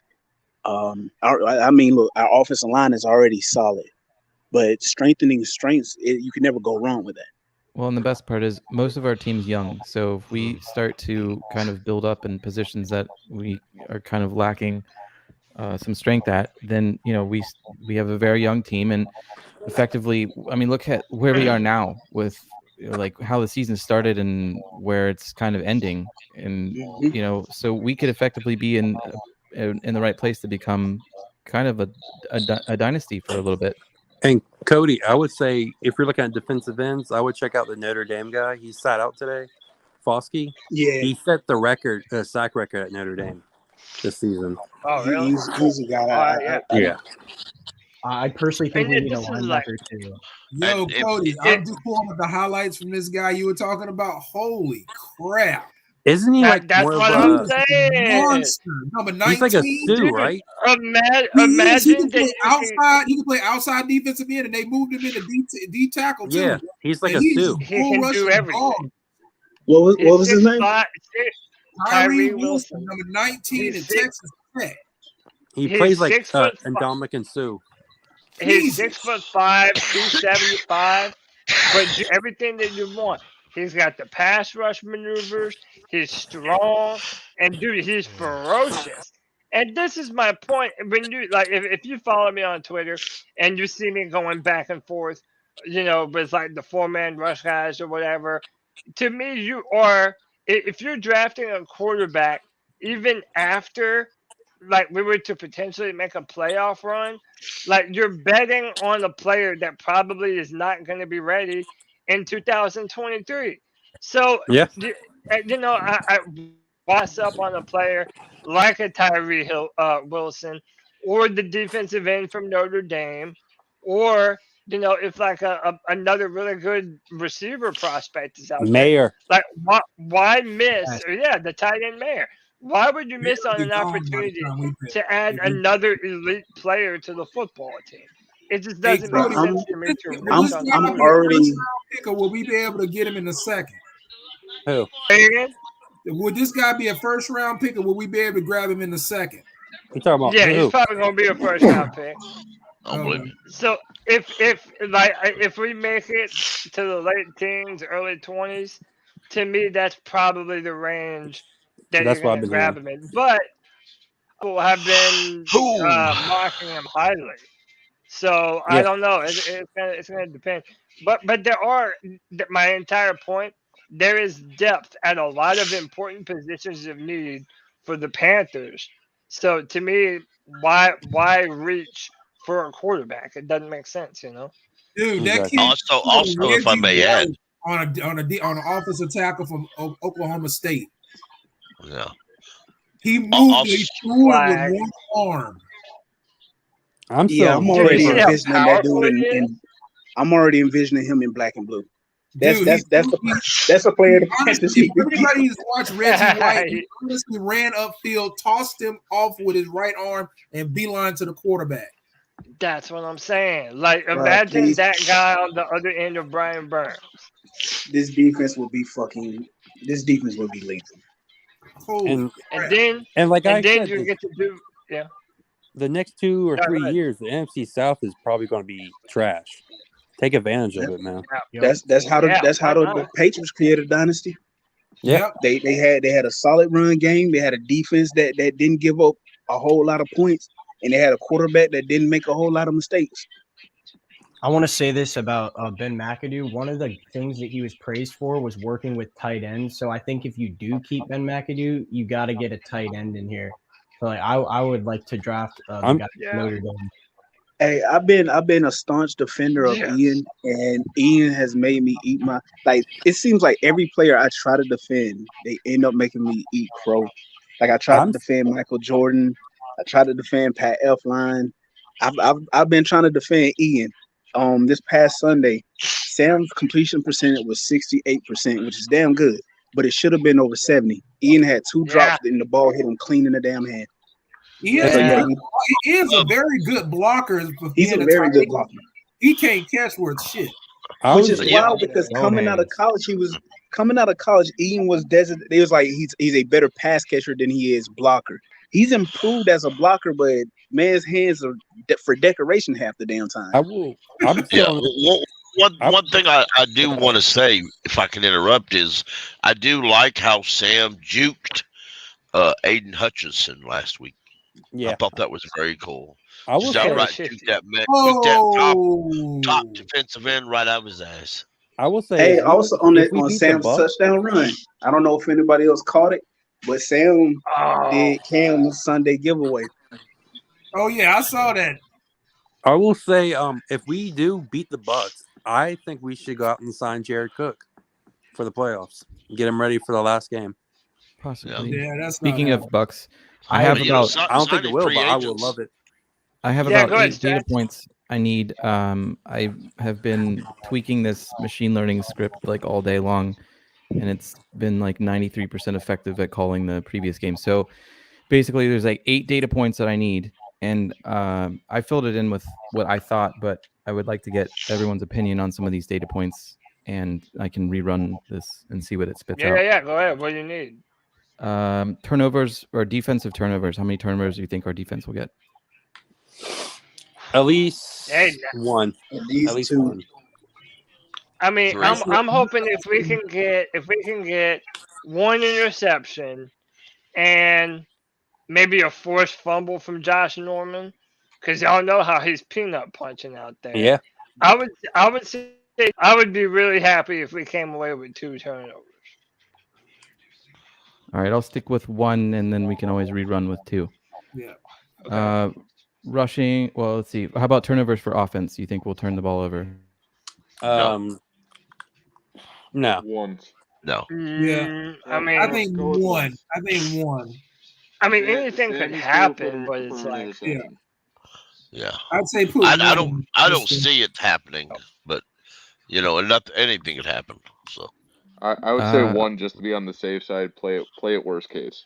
We'll do it 1, and then I'll rerun it with 0, and we'll see. Well, yeah, okay. What about for the offense? For our offense, how many pass yards do you think we'll get? How many what? Passing yards. Passing yard. 200. I'm gonna say. I think I'm gonna say 209. 212. Clemson picked a bad day to have a bad day. Dude, our field goal kicker for Clemson has missed 3 field goals already, and I'm ready to kick this guy's ass, dude. Drew, I disagree, my friend. I think Clemson's having a great day. It's making me feel better. Like Rush I said, yards? this is a simulation all over again. Oh That's my okay. I God, have 212 down for pass. What about rush? Uh-oh. I say at for least rush- 175. Total rushing? Yeah. Total rushing at for least offense. 175. I go with 125. Dude, we're gonna have more than 125. I go in the middle, I 145. hope so, but I'm also trying to play it a little conservatively. Yeah, I mean, you got a lot of different numbers here, strats. If I were to pick, I would say maybe a little bit in the middle. I'd say like 150. You know, I Yeah. think that would be a All right, I like that to me that's a They're a that's a bad rushing conservative defense. number. Yeah, You right. think That's we're what gonna I'm have saying. more like, pass yards than rush yards? You said 212 for the pass. Didn't well, someone oh, you mean total, right? Total pass yards, you said 212, and then you said 150 for rush. Well, Yes. that might not be too far off because if they stack the box, we might have to pass the ball some, and I can We'll see do two like sims. Laviska We'll flip it Shenault. each time. Yeah, didn't okay, someone yeah, say yeah. Vita Vey was out or he's questionable? He's Yeah. questionable. Okay. Because I remember And that last yeah, time he that played, does change it. If there's no Vita Vea, then that rushing number goes up considerably. yeah, All right, last just time a we few more played here. and we still ran for a crap ton of yards. Yeah, I think we ran for 170 something on him with Vita Vea. They're a bad rushing defense. How many rush yards do you think that they'll get on our defense? Oh, That Tampa Bay will have 50. 80. Yeah, less I'd than say 80. 70. Say 70 All right. is the worst case scenario. Say 70. 70 yards, worst case scenario. Deal. Yeah. And then what about pass yards from them for their offense? 230 probably. I'll say See, 300. that's another thing. Like they're not 300. They get a lot of passing yards. 230, 250. Tom Brady gets a lot of passing Between yards. 230 and 250. He gets a lot of passing yards, but it mostly comes in the fourth quarter. Yeah. Their offense I mean, it's doesn't- still yards. And Yeah, they don't no, throw I it know. downfield. Yeah. They throw the little out Check route and downs. stuff like check down. So I say anywhere from 230 to 250. Yeah, I'd probably say like a 240. 'Cause you Somewhere gotta between remember, 230. running the Yeah. ball to get a lot of possessions. All right, I mean, so that's then there's still, two more. Okay. Yeah. Okay. I mean, all I was saying is that to me, that's a number that could be considerably lower. Man, they have not been good pushing the ball downfield. I think Brady But he didn't gets have a 230 against lot of us. I passing think he had yards. 230 against us last time. Let's see, did he get I'll pull it 230? up. So I put 250 in just to be conservative. Okay. All right. We can change What it. else do you need? All right. Two more data points. I need how many first downs you think our offense will get and how many first downs you think their offense will get.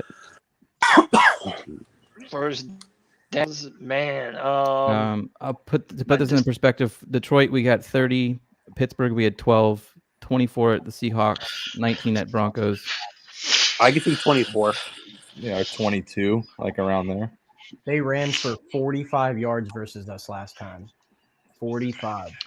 And they threw for I'm gonna say 26. That's just my number. Somewhere around, well, yeah, like 25, 26, man. All right, that's enough. I'm gonna give it a run. Let's see. 3 games have had 250, 280 something, and then 300. Oh, he went out of bounds. Okay. So, what does your data point tell you? Ooh. I see that would be a penalty in the NFL. Boy, Wow. I don't know which play you Last saw. game we played, Tampa Bay actually had more first downs than we did. They had 17 first downs. We had 14. The only thing that matters is points. Like yards. Fuck. Damn And it, that- damn it, dude. One thing about it though, fellas, at least we won't find the announcing bad. Oh, great. Because Yeah. Greg Holy Olsen shit. is going to Maybe. do that. Maybe. Yeah, Greg it came Olsen out with probably wins won a game. predicted. It did come out with wins predicted. Well, with all those Cody, numbers. it was a good season. It ain't over yet, damn it. Have we Is won with what Greg is your Olsen boy not talking? doing good? Greg Olsen going to give us that mojo. Cody, your I boy think we're like ain't haven't won a doing good? game with him talking.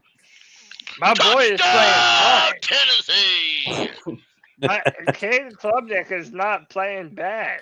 We just fucking our receivers aren't getting open, and our offensive line is playing like shit today.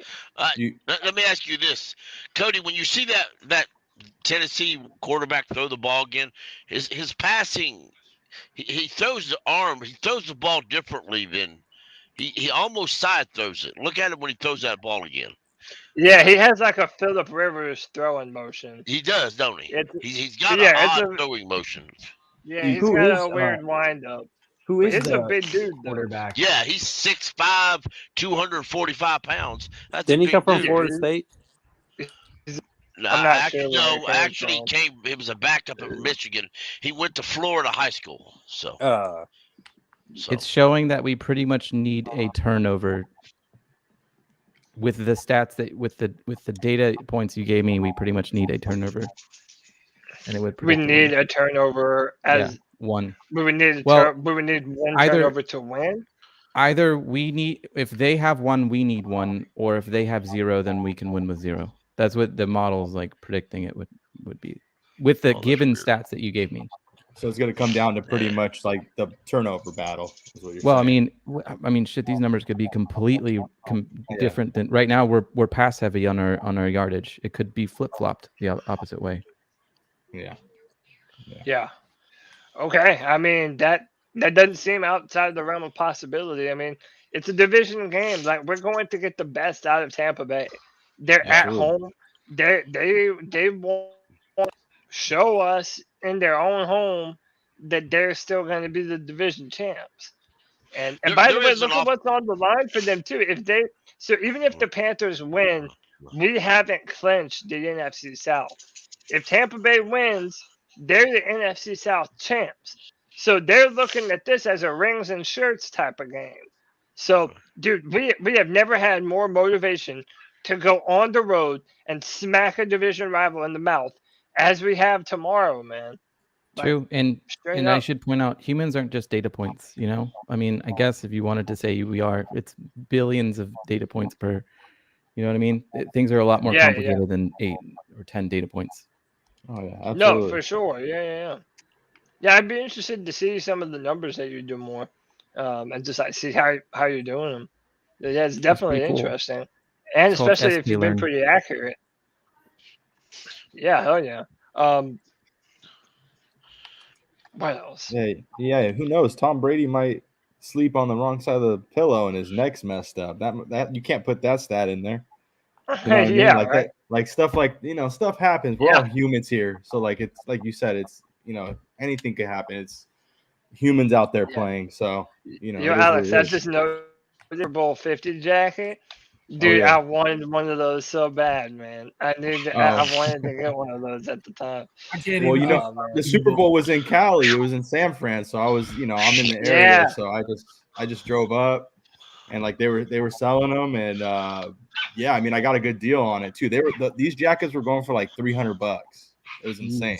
I was like, yeah, but I cut a deal with some guy and was able to get a better price on it. So I was like, there was no way I was paying. Somebody pissed all over the floor. Maybe Tom Brady will get mono. Don't do that. His son. Do what? Yeah. Tom Brady pissed all over the floor. You guys see that Cam called Cap on him retiring? Yes. Yeah. No, what happened? Wait. What happened? Yeah, What that was happened? So a Cam It was on- account, so like a Twitter page, the all Cam Newton stuff was like breaking news. Cam Newton plans to retire after the season, and he just was like cap, one He love. put caps. He wrote on it. He put caps, like all the caps, and then one love. But pretty much he's not I don't going know how to retire. feel about that. I don't know how to feel about that. Like what? I mean, we've I don't watched know. some pretty I mean, I bad don't- quarterback play. We've watched I some feel pretty like- bad quarterback play, man. I feel like I've been teams- saying he didn't officially retire yet. I feel like teams have been reaching out to him, but not contending teams per se. I don't think he wants to play for a team that's not really playing for anything, but that's just my opinion. Yeah. I mean, how Yeah, I many think- teams want him? I mean, I think that's a good question, right? Like, I don't know. The more and more time that he hasn't played football, you have to think how many people are going to hire Cam as. At that point, I used to never be on this train, but at that point, it's probably to be a backup. No. I mean, yeah. Yeah, I I mean, mean, and I like I think he said- wants to be close to home, honestly, where his family is. He's really family oriented, it seems like. So, I mean, I don't think he wants to. I think it needs to be a good fit for him, and I think it's going to be. I don't know. I hope to God he doesn't take an Atlanta job. And Yeah, play I was against thinking us. that. Dude, Yeah. I would have to have some words with my man Cam. I mean, the more that he's out and the more that guys are coming in, like new quarterbacks are being drafted, it's harder and harder for him to, get a job. Yeah. It's going to be harder. Yeah, that's what I'm saying. Yeah, there are younger quarterbacks. He's 33 now, has a lot of wear and tear. I don't think he wants it. Cam Newton wanted to come back in the NFL. He'd already be back in the NFL. I think the right deal came around. He can't stay sitting out thinking eventually someone's going to call and say, "Hey, I need you to come in and start for our playoff bound team and take us into the Super Bowl." Well, I think he got offers. That's just dumb thinking, and I just think he's done. He got offers. I just think it has to be the right offer. I don't think he's playing for money anymore. I think he's playing for wins. There's a point when he can be too picky or so picky that the offers eventually go away. Yeah, I agree with that. Stop calling. And I think he's okay with that, though. I mean, he's had a hell of a career. I don't think if he doesn't have to come back, he won't. Bored. He's not bored. He may just be playing. He's fine, and the only people still dragging their curtails of him coming back are fans. Yeah. Well, he keeps putting it out there. He still hasn't retired. He doesn't want to retire. He doesn't want to. So until he officially retires, 32. So. And he even says he's the best in the NFC South. He would be there's no one better than him in the South. Yeah, I think he's wrong. He could go to Miami. Really can't. I mean, till he gets on the field and proves it different, he's wrong. I think he could go to Miami.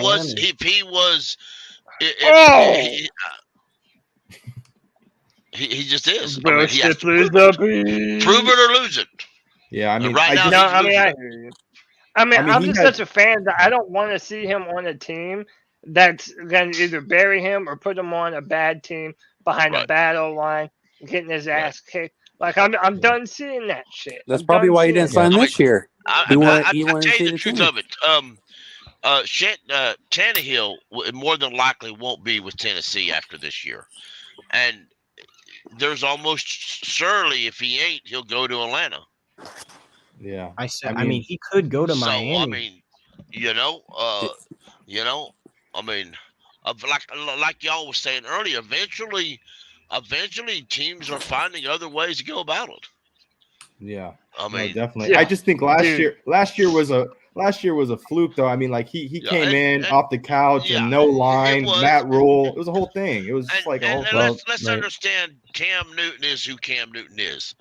Right now, Terrell Owens tells everybody through his agent that he's coming back, and teams are calling him up, wanting him to come back. I hope that's Jerry true. Jones laughed at it today and said he has no idea what the hell he's talking about. I don't think Cam's like that, though. Yeah, but they're two completely different personalities. That's not who Cam is. He's never been someone that he's pretty honest and straightforward. No, but Cam Newton is who Cam Newton is, and Pickle. How about this scenario? So, say they want to bring back Sam Darnold, but Sam Darnold prices himself out of Carolina. They just don't want to go past a certain price point. Could you see Steve Wilkes saying, "Okay, let's bring in Cam as a bridge quarterback"? If I could see Cam accepting that. I think Cam comes back for Wilkes. Steve Wilkes asks Cam to come back, and they have a certain price point, and he says, "Okay, I'll do that." Well, I don't think likelihood that Darnold has that happen. I don't. I'm throwing it out there as a hypothetical. I know you are. But my point is, I don't see Cam taking it. I know y'all think Cam would take a bridge quarterback. A bridge quarterback means you're just in there temporarily till the other guy gets ready to take over your job. I don't see Cam doing Cam's how old right now? 33. Cam's 33. So does Cam know how old he is? So at that point, Cam Newton would be 35 years old. If you give him a 2-year bridge quarterback deal with Steve Wilkes as the head coach, Cam would be 35 years old at that point.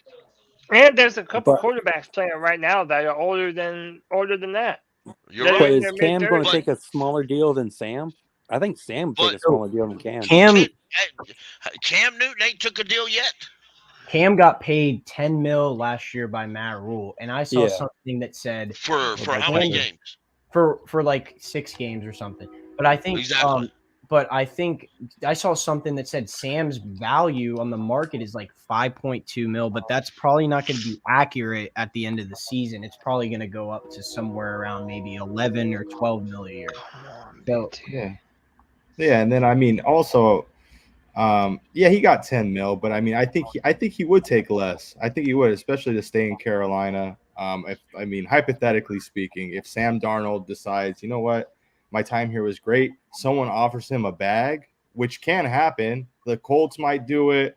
I saw a couple other teams that might just throw him a bag. Like, it could happen, but it's just, I don't know. I mean, he doesn't say he's going to retire, but all I'm saying is if we ever go to the Super Bowl out there in case the next Sam 5 prices years, himself out of Carolina, that could listen, if Sam, you know what, all the cards are open.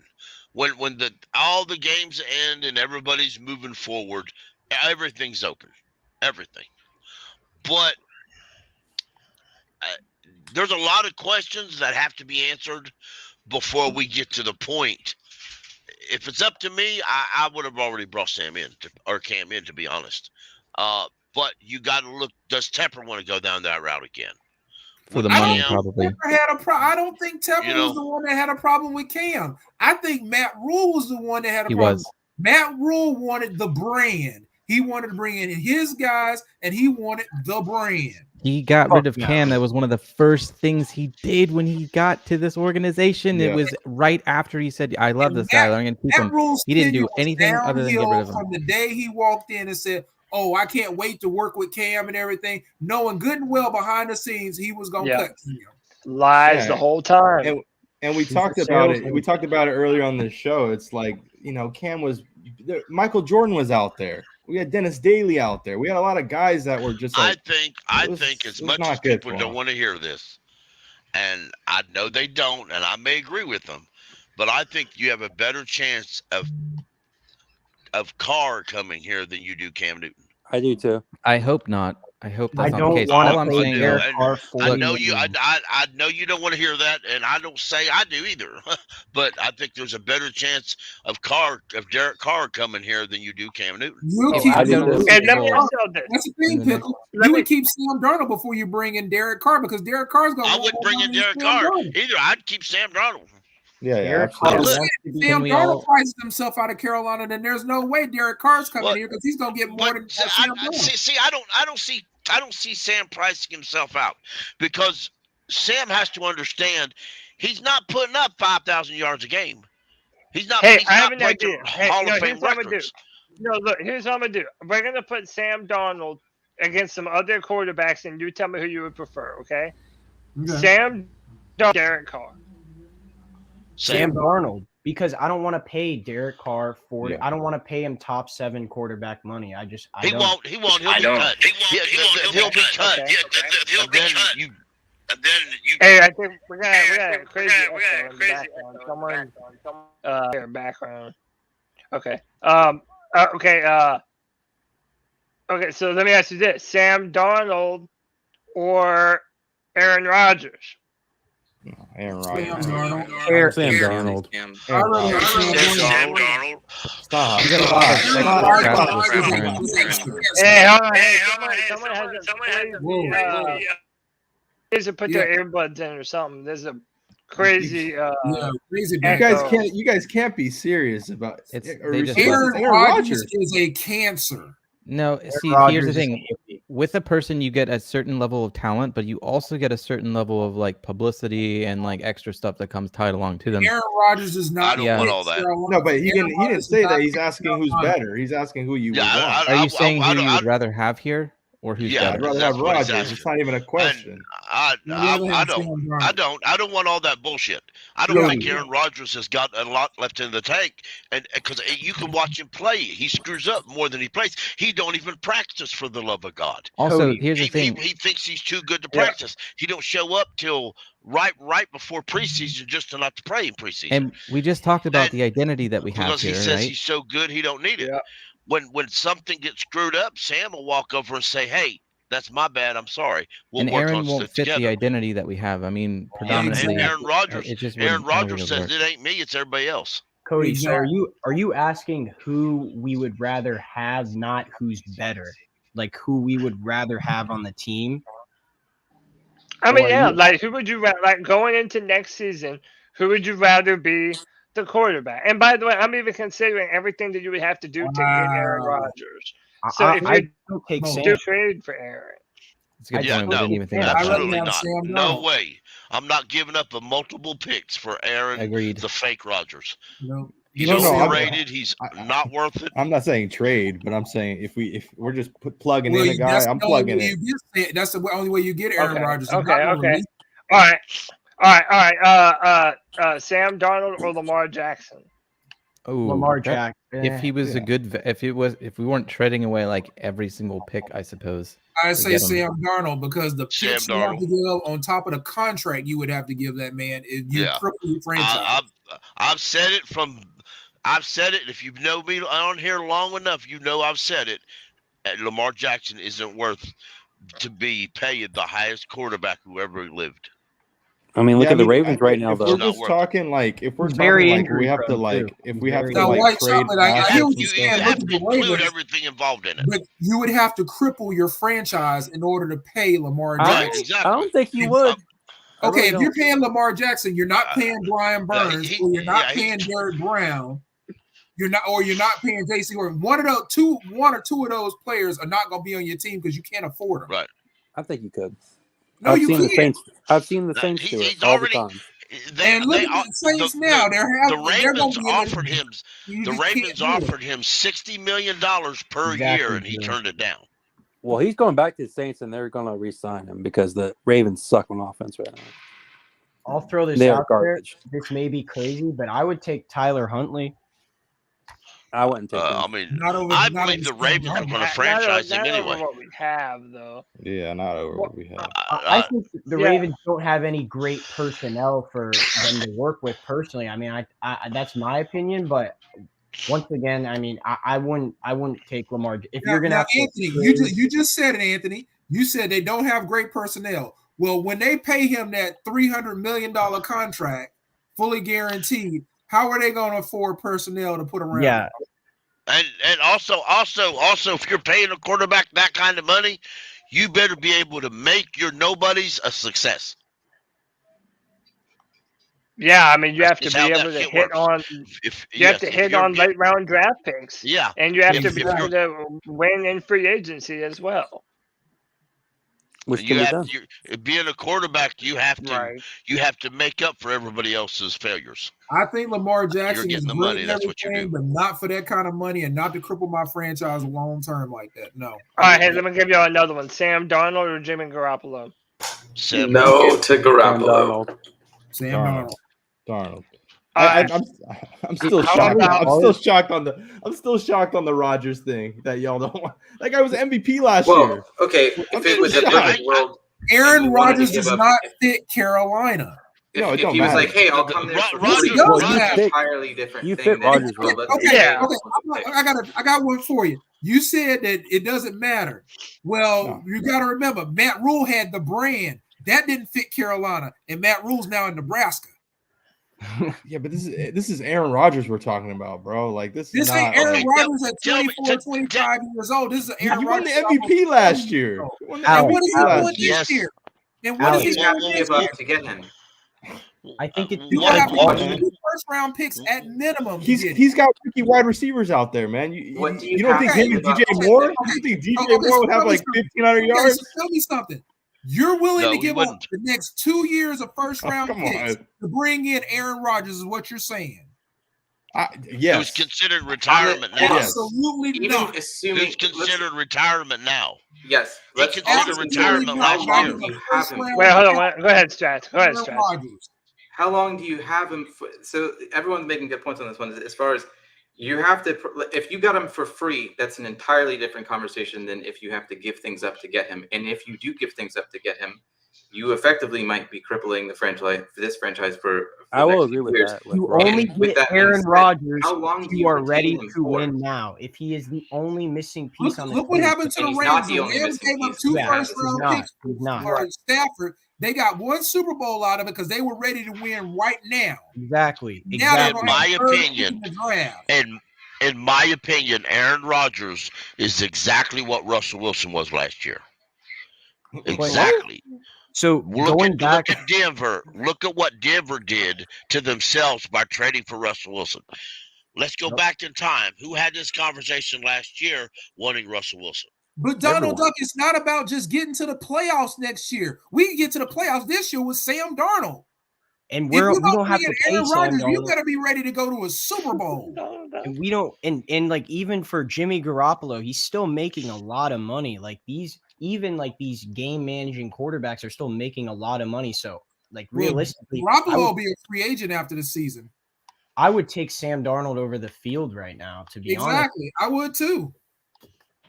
Is there any player, all right, how about this? Just because I know he's a free agent, Tom Brady or Sam Darnold? I would consider it. I'm taking I would consider Tom Brady. Yes. I would wait. Actually, Aaron Rodgers is 39 years old. Yes, Aaron Rodgers is 39 years old. I would take Aaron Tom Rodgers Brady. seriously debated retiring last year. Yes. Let me tell you. No matter you make we're on Tom Brady though. First round picks for him this year. Get him here. He walks in the door and say, "No, I'm retiring." How about Tom Brady? Go ahead, Anthony. Yes. Okay. Absolutely. So to go off what Pickle said, Aaron Rodgers, in my opinion, will stay in Green Bay or he'll retire. Tom Brady he's only making $12 million a year. He would come to our team if he thought that we were ready to win now. That's the only way I would take Tom Brady. Tom Brady's either going back to New England or he's going to Las Vegas. Yeah, I'm gonna tell you right now. If Brady wanted to come here, he could have jersey number 1. I don't give a shit. I would want Brady here. You heard it here. Cut his mic. You heard it here. Cut his mic. No, you can have number 1 if he wants it. That's blasphemy. Let's go ahead. And with that one statement, you've lost all credibility. Yeah, you lost that. I'm just playing. But why are we going to pretend like the final year of Tom You had me, Brady's man, and then career you said that. is all of a sudden going to turn around and be better than he is right now? Because he has a running game. 5 years old. Thank you. Because he has got a running game. He has the worst rushing attack in the NFL. They don't even run the ball. He's having to throw 50 times. Have him throw 25 I would rather times a take game. Sam Darnold. At least Sam can scramble if he needs to. By the way, we've seen Sam play great before in 3 games, so this season ain't even over. He could shit the bed again. If he throws 3 picks on Sunday, we're gonna go right back to do we want Darnold? I was still but if stop saying stuff like that. Tom Brady. But if Tom Brady throws, then everybody's wondering whether or not he's done, and everybody's trying to put him on a different team next year. Like, I don't know. I don't understand that, man. Like, I tell you what, I would take Tom Brady 5 years ago. Okay, maybe I could see that, but no, I'll still take him. You see those 2-minute drives? Tom Brady looks old, and for the love of God, Tom Brady older than I am. No, did y'all see those 2-minute drives when they won the game? Really, but he's close to it. That's the same thing with LeBron. You're gonna take LeBron on your team. I'm sorry. You're gonna take Brady. Yeah, you do. You're gonna do that. You're gonna do that. Y'all don't want the Brady rules for y'all? Y'all don't want the Brady rules? Let's not talk basketball. I'll take the Brady rules. Sucks. I'm just saying. I think the sports are entirely different. I think it works. Long-term winners. You bring it in a quarterback, then you said no. Brady. By the way, I don't want. I hate Brady. I saw in the comments. Hey, I'm not trying to get rid of number 1. I'm totally kidding. Yes, he is, guys. Yes, totally kidding about that. He's trying to give it to Tom Brady. I'm totally kidding. Number 1. You have pitchforks coming after you. Talking about he is, guys. Yeah, the chat room turned on you fast. There is one quarterback in the NFL. Well, I'll say 2. There's 2 quarterbacks in the NFL that are currently fairly young, extremely young, that I think I'd rather have over Sam right now. And there's no way on God's green earth will we be able to get Trevor Lawrence. Like Trevor Lawrence, I think with this offense. Mind you, I'm a Gamecock fan. I think having Trevor Lawrence. Watch Cody slobber up here right Hey, now. I've been giving Cody shit over his best, Trevor man. Lawrence praise, but Lawrence He having is an looking orgasm like right a now. damn good QB. Outside of Lawrence, Yes. funny enough, is his Georgia brethren. That would be Fields. I think this offense would do wonders for Fields. Outside of them two, there's I can think of 15 other quarterbacks that take over Sam. I don't Put know it what y'all like talking this. I would honestly give up the next 2 drafts to get Trevor Lawrence up here. That's Bro, what I'm saying, dude. A I young badass like a Now Trevor. you talk about Yeah, giving up you draft capital do for a that all quarterback. day. I would give up draft capital for Trevor Lawrence. I'm Yeah, not giving up the whole same. draft. Yep. Now, God. there's some young quarterbacks that are in the NFL now. I would give up a shitload for them guys. That's Trevor okay. Lawrence, hey, But, you call up how much but do you these folks want? throwing out these Yes, old that's what I'm has-been saying. quarterbacks, fuck all that. That's the reason why they losing where they at now is because they old and has-been. I'm going to make a bet. That's why they're that- not leading the league in passing touchdowns because they're I'm gonna old make and a bet has-beens. that That's Well, how it's come got- that there every excuse coming and going for that particular team they're on is it's never their fault because they're old and has-been and they should have old ass should have retired 10 damn years ago. And Aaron why do Rodgers we should have always retired want? 10 years ago. Go ahead. Go ahead, I have Stretch. a question. Why do we always want everybody else's sloppy seconds at quarterback? Tom Because they're Brady's better. not a Some sloppy fans second. like that. Thank Some you. fans like them sloppy Carolina seconds. Panthers Yeah, fans like- let always me I like ask that- you I like something. things that are Let better. me ask you something. They quarterback. like sloppy I like things that are seconds better. quarterbacks. Do they like sloppy second women? I like better quarterbacks, just better curious. women. Just I don't want curiosity. nasty. This is Best not I Vinny can do, Testaverde vagina. we're talking about. This is Aaron Rodgers and Tom Brady. We're have not talking 2 about points. Vinny This ain't Testaverde. Aaron Yeah, Rodgers but from those 5 years names- ago. Aaron Those Rodgers names are You not what they guys are once like were. twice as old as you are. Stop. Do you Are really you think they serious? could be I got 2 qualified points I want to make. Yeah, One go ahead, is- Stretch. Go ahead, Stretch. In 5 years from this point, I bet you that Malik is more valuable than Lawrence is. And the No. second point is, No you may at least No call. way, Yes. no way. Hey, you know Malik what? It is a hasn't bust. happened yet. So come talk to me in 5 years, and if I'm wrong, I'll admit it. But that's I'm not what going I to think find is that going in to 5 happen. years, My bro. second point is, can we all at least admit that if we do go to a Super Bowl in the next like 3-5, well, whenever we do go, if we do go, which I think we will at some point, can we at least agree that we sign all the old OGs back to the practice squad so they all get rings? There you go. Yeah, I'm down for that. Steve Smith. Now you're All talking right, my I'm down. language. I'm down Now for you're that. talking my language. I That, can that, do that I could get with. I can get with that. That's cool. Give him a ring. Get Luke a ring, Cam, Greg. Yo, Hell yeah, I'm Josh- definitely down with that. Josh just said, I want to see Darnold over the next 2 weeks before I decide. I think that's the best situation too. Like if Darnold finishes on a finish the high season. note and he continues this, like no talk for a quarterback. Just stick with the room you got. But if he somehow flunks it, then I mean, maybe you can have the conversation about bringing in a free agent. I only like Tom Brady because you're not paying the cap hit isn't 50 million; it's only 11. So, but I don't know if For he 1 year. Brady wants Yeah, for nothing 1 to year. do with the Carolinas. Brady, Yeah, he's not coming here. He's No, going he's to not go to coming. New England. Oh, or that's he's why going it's a to Vegas. hypothetical. I'm just saying Yeah. if we could get him, like I I would would. do it. after this game, he definitely ain't gonna want anything to do with Carolina. No, easy. Brady's not even a good locker room guy. No, I don't he is. understand. I don't understand why you people want to Hey, cripple this you team know People what? love I'm Tom not gonna Brady. say that. days on end. Considering all the picks that Antonio Brown put up with his wife, he might be a Exactly. good locker room guy. He likes to share. What?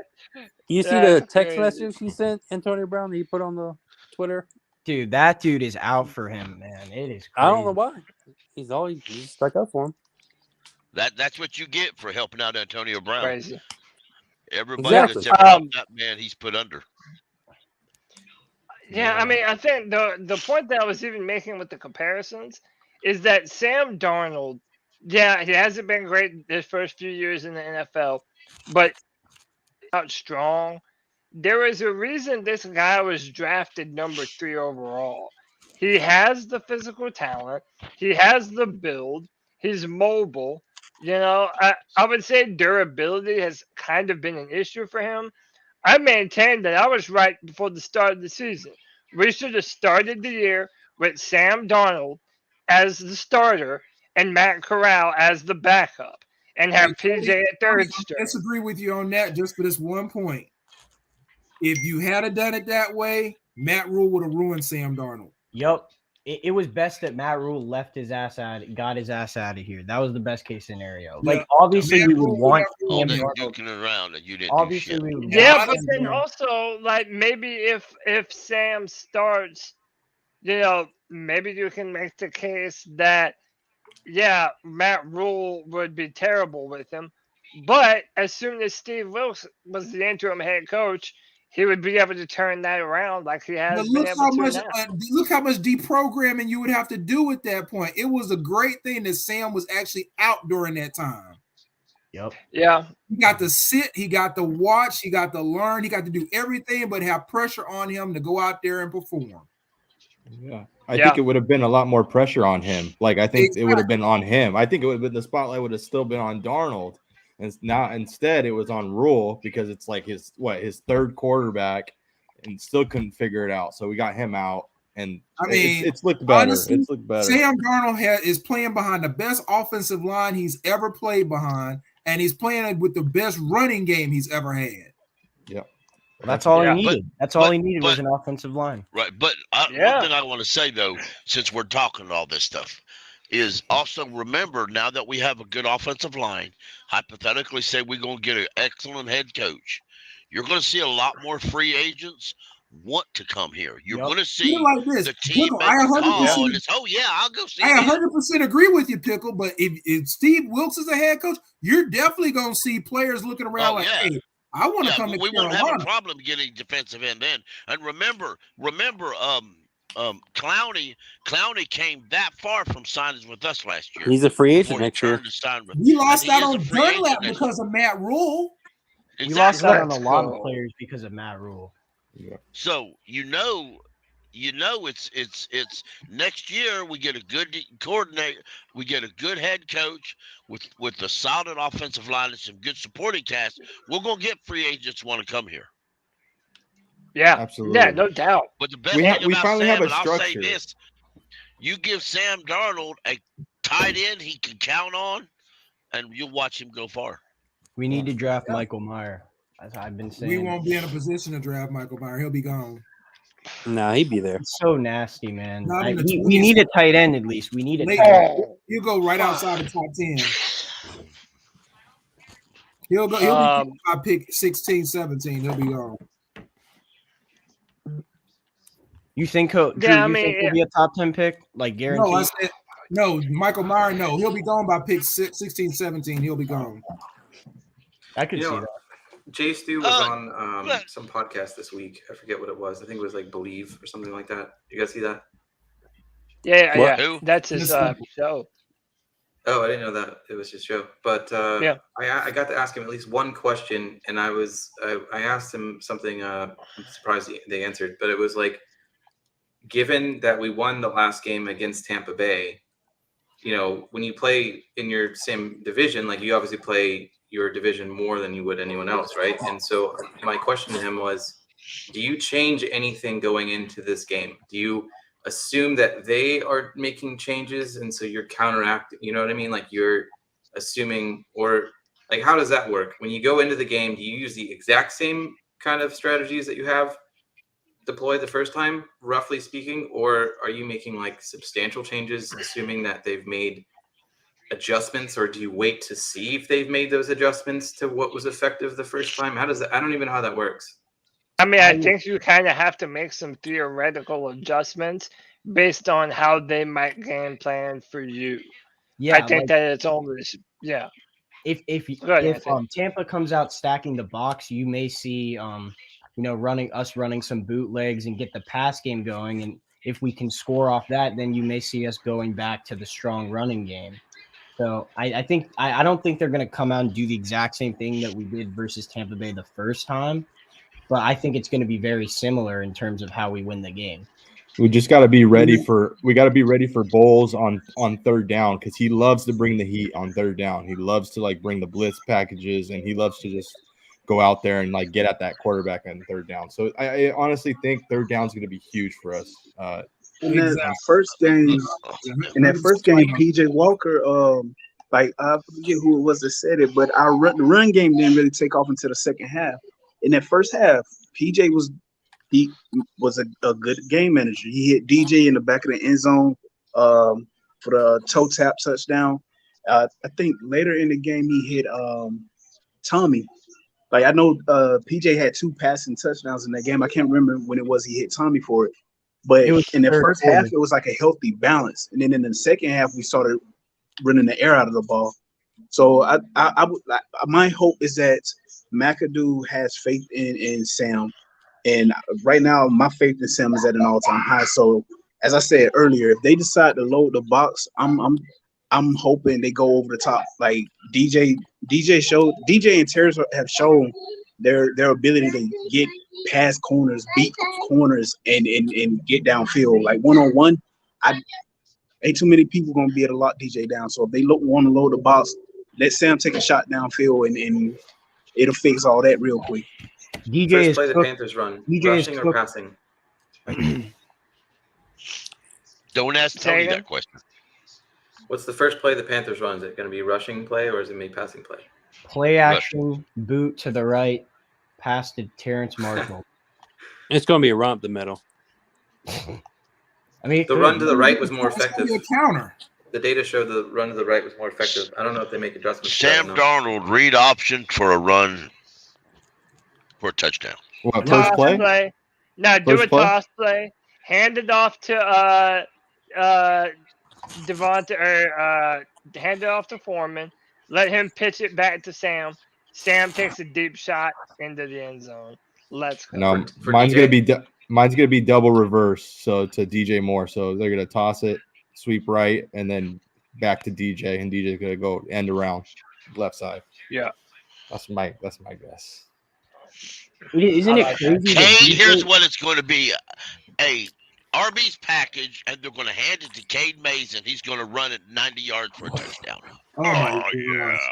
I want to point this out. There'll be an ambulance waiting there in the end zone to cart him out of it. Yeah, no, I don't think he'll make it all that way to the end zone. He'll probably fall down halfway to lose a hammy. I want to point this out. DJ's at like 760 yards, and that's pretty insane because he's had like 3 games under 10 receptions because under 10 yards because the pass game wasn't working. Like, that's pretty crazy. He could still get 1,000 yards this season with this quarterback carousel we've had. I think he would need like 230 something yards, 240 in order to get 239. Yeah, that's not impossible. I was trying to tell that to Tony on Tuesday night. It's a lot, not impossible. Couple of long bombs and you're halfway there. Yeah, that's what I'm saying. Like, if we're able to hit that play action pass and really get them to load the box and take our shots, dude, I'm thinking that it could happen for DJ, man. Dude, especially if he gets to 1,000 yards again, how about this? Bring a blitz. If he gets to 1,000 yards this year, that's a top 5 receiver in the NFL. Yep. Top 5. With the amount that he has had to play with, dude, how do you not respect DJ Moore after that? You know what I mean?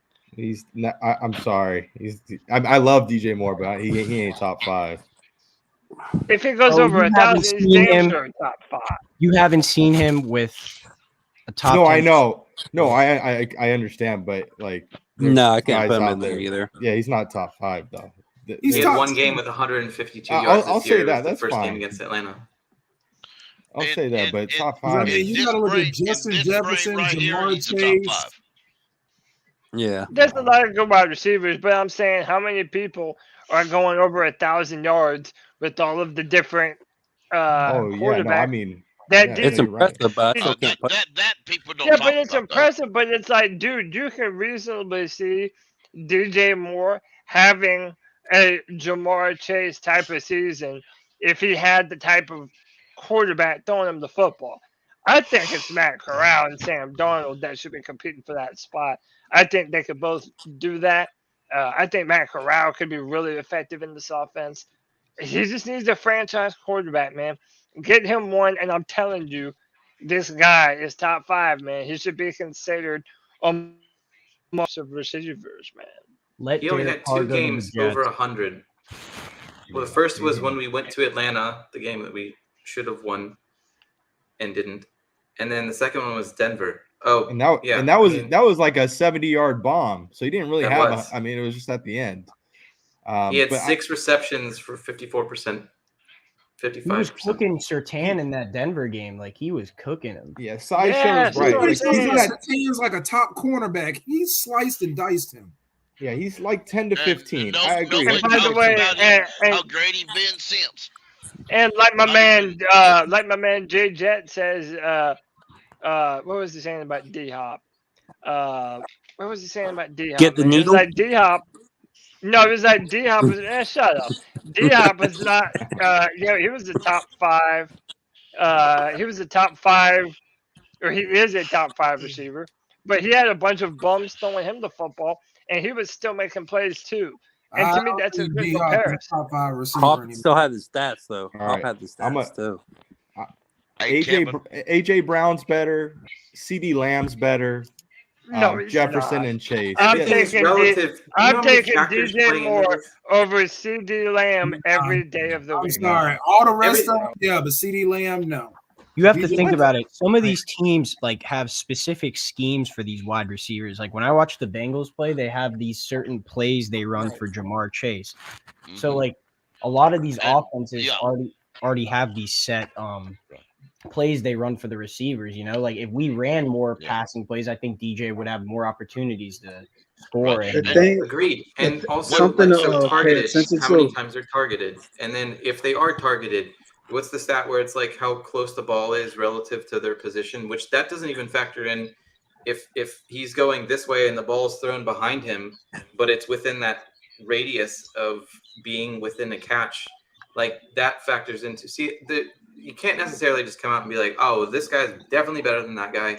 There's way too many factors involved to be able to just flatly this past Sunday is a good example of because I go through the first half, and I felt like at the start of the third, that entire drive was McAdoo thanking DJ for all the hard work he had been doing with blocking, because they legitimately, all right, come out, you guys want to blitz, bubble screen to the right, bubble screen to the left, DJ over the top, DJ go ahead and finish the drive off, get you a touchdown.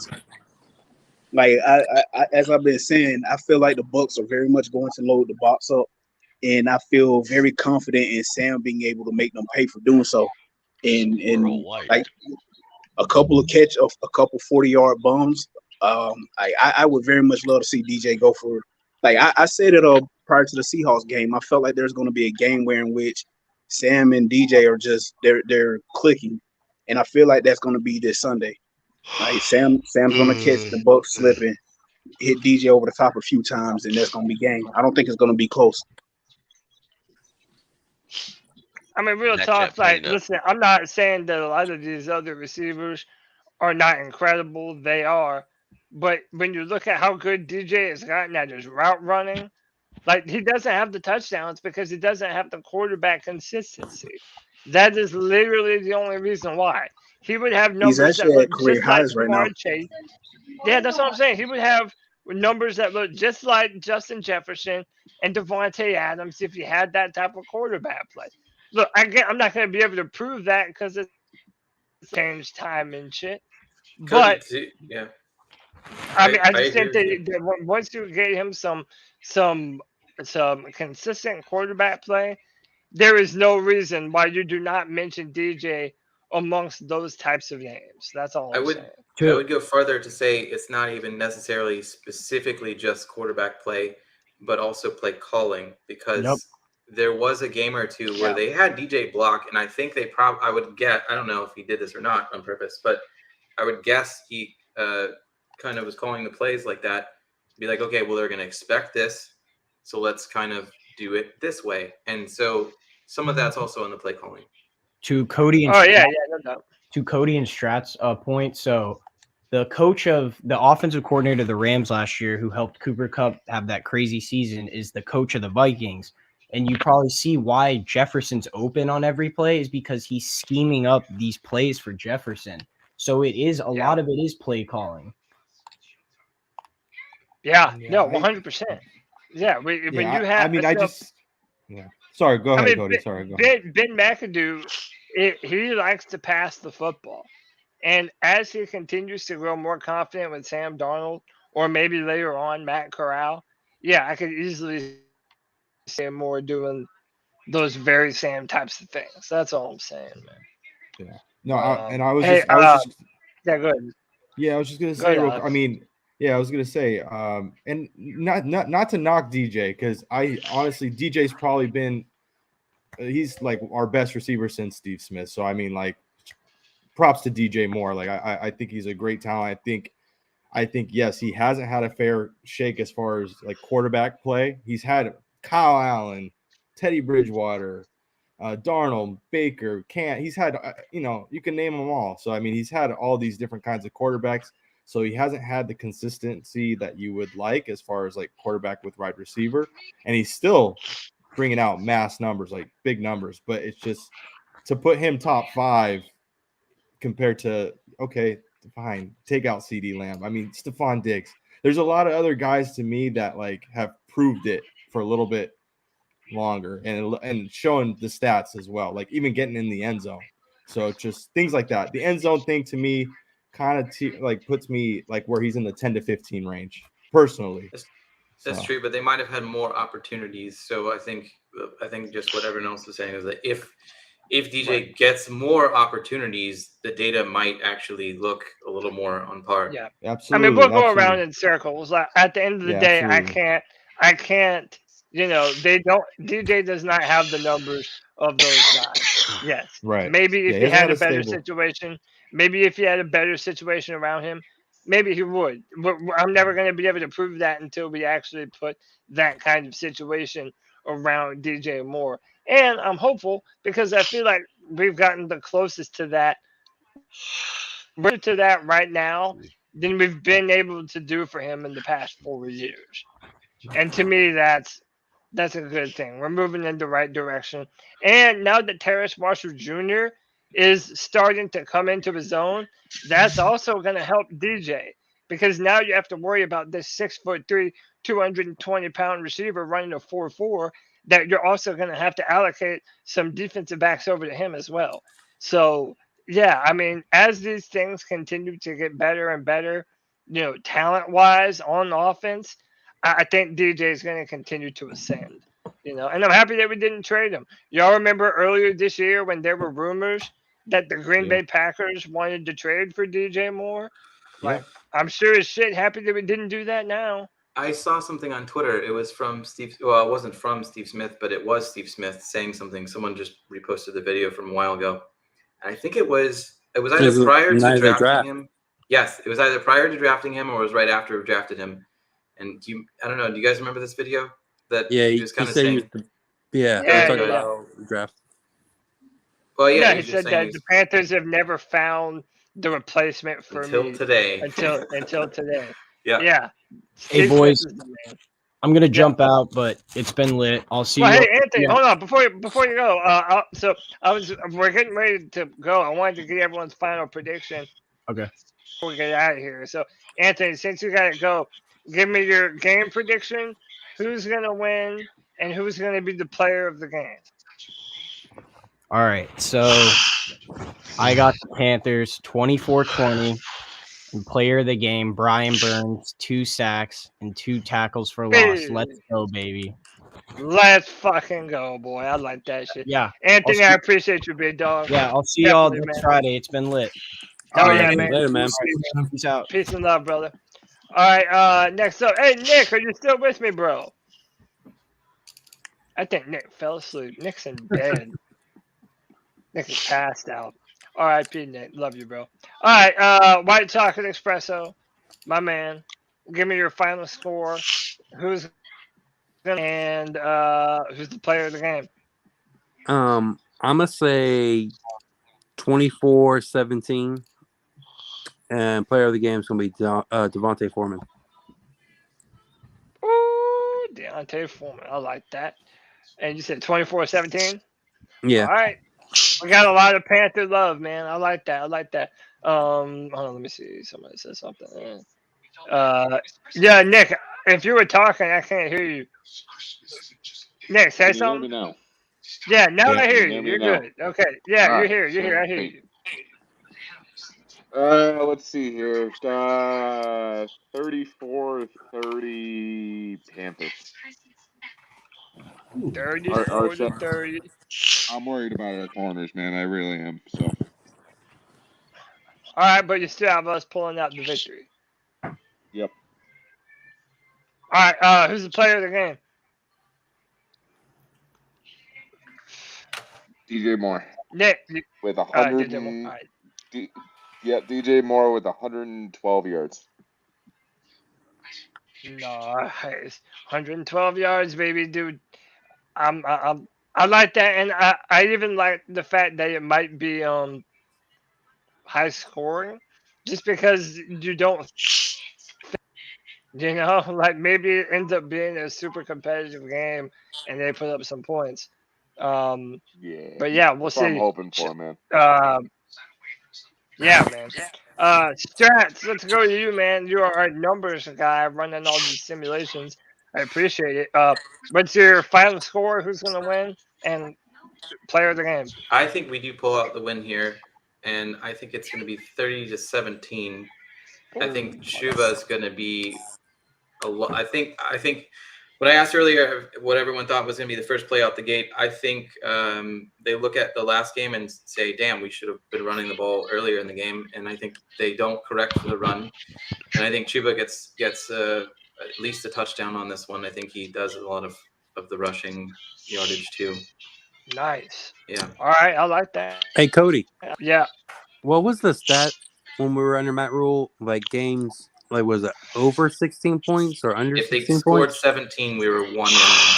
Yeah, that's kind of what Tampa is right now. 1 win. You're right. Tampa's, yes. Exactly if basically they lose if you score more than 17 points. Nice. Yeah, so if we can get over 17, I think we're gonna be all right. I like that. I should reword that. If you score over 17 points, they have tended to lose. I don't want to, you know what I mean? No. I mean, that's a dude. With how we're running the football, I think we should be able to put up 17. I definitely think so. My man Alex, holding it down for the left coast. Give me your final prediction. Cam Newton hater. Win. No, don't go there. Don't go there. I'm not. That's my dude. That's my dude. I love Cam. Yeah, what's your final score? And who's the player of the game? Oh man, it seems to me every week I pick against the Panthers, they win, and the weeks that I pick them, they lose. It's like I can't really get a good grip on this team, but I'm gonna go 24-13 Carolina. I think they're gonna win, and it's gonna be. I think I'm gonna give my game ball to Sam Darnold. 3 total touchdowns, no interceptions, 250 yards. I think that's what's gonna happen. So that's what I'm actually playing Madden online, and somebody picked the Buccaneers. I'm picking the Panthers. So how about that? There you go. Fuck them up. Yeah, there we go. All right, JD. 864. You still there, bro? Yeah, man, I'm still here. Yeah, man. Give me your final score prediction and who is the player of the game. I'm gonna say 33-10, and player of the game is gonna be Keith Taylor with a pick 6 at some point in the game. There you go, Keith Taylor. Okay. I like that. A little redemption arc.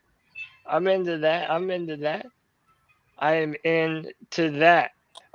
Panther Pickle, I need your score prediction, and I need who's going to be the player of the game.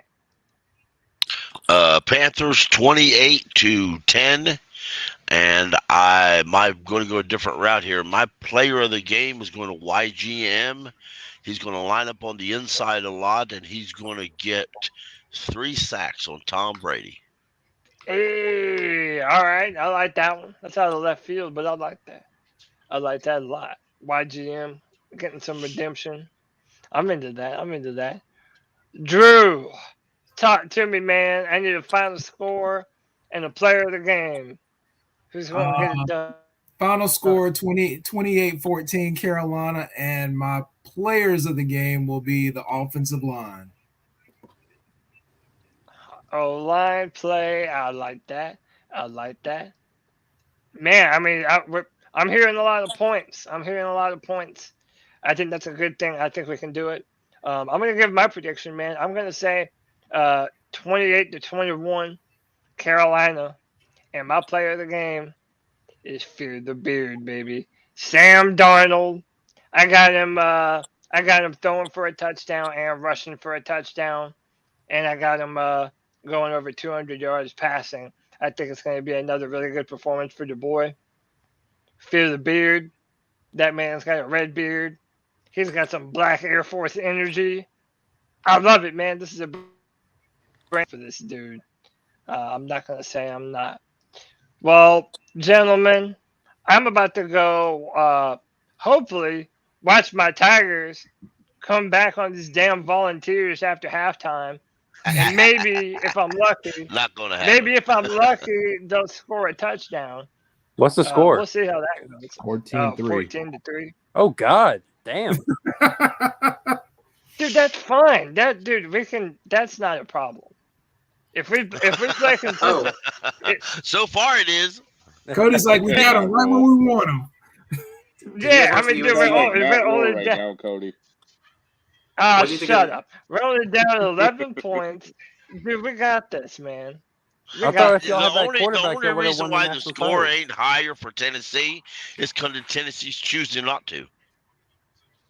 I mean, if Tennessee would figure out how to play themselves, they'd have a higher score. Dude, I thought that quarterback was supposed to help y'all win a national title. No, we are, dude. No, dude. Dude, Klubnik is playing well. He's playing accurate, and he's running the football. This man can move.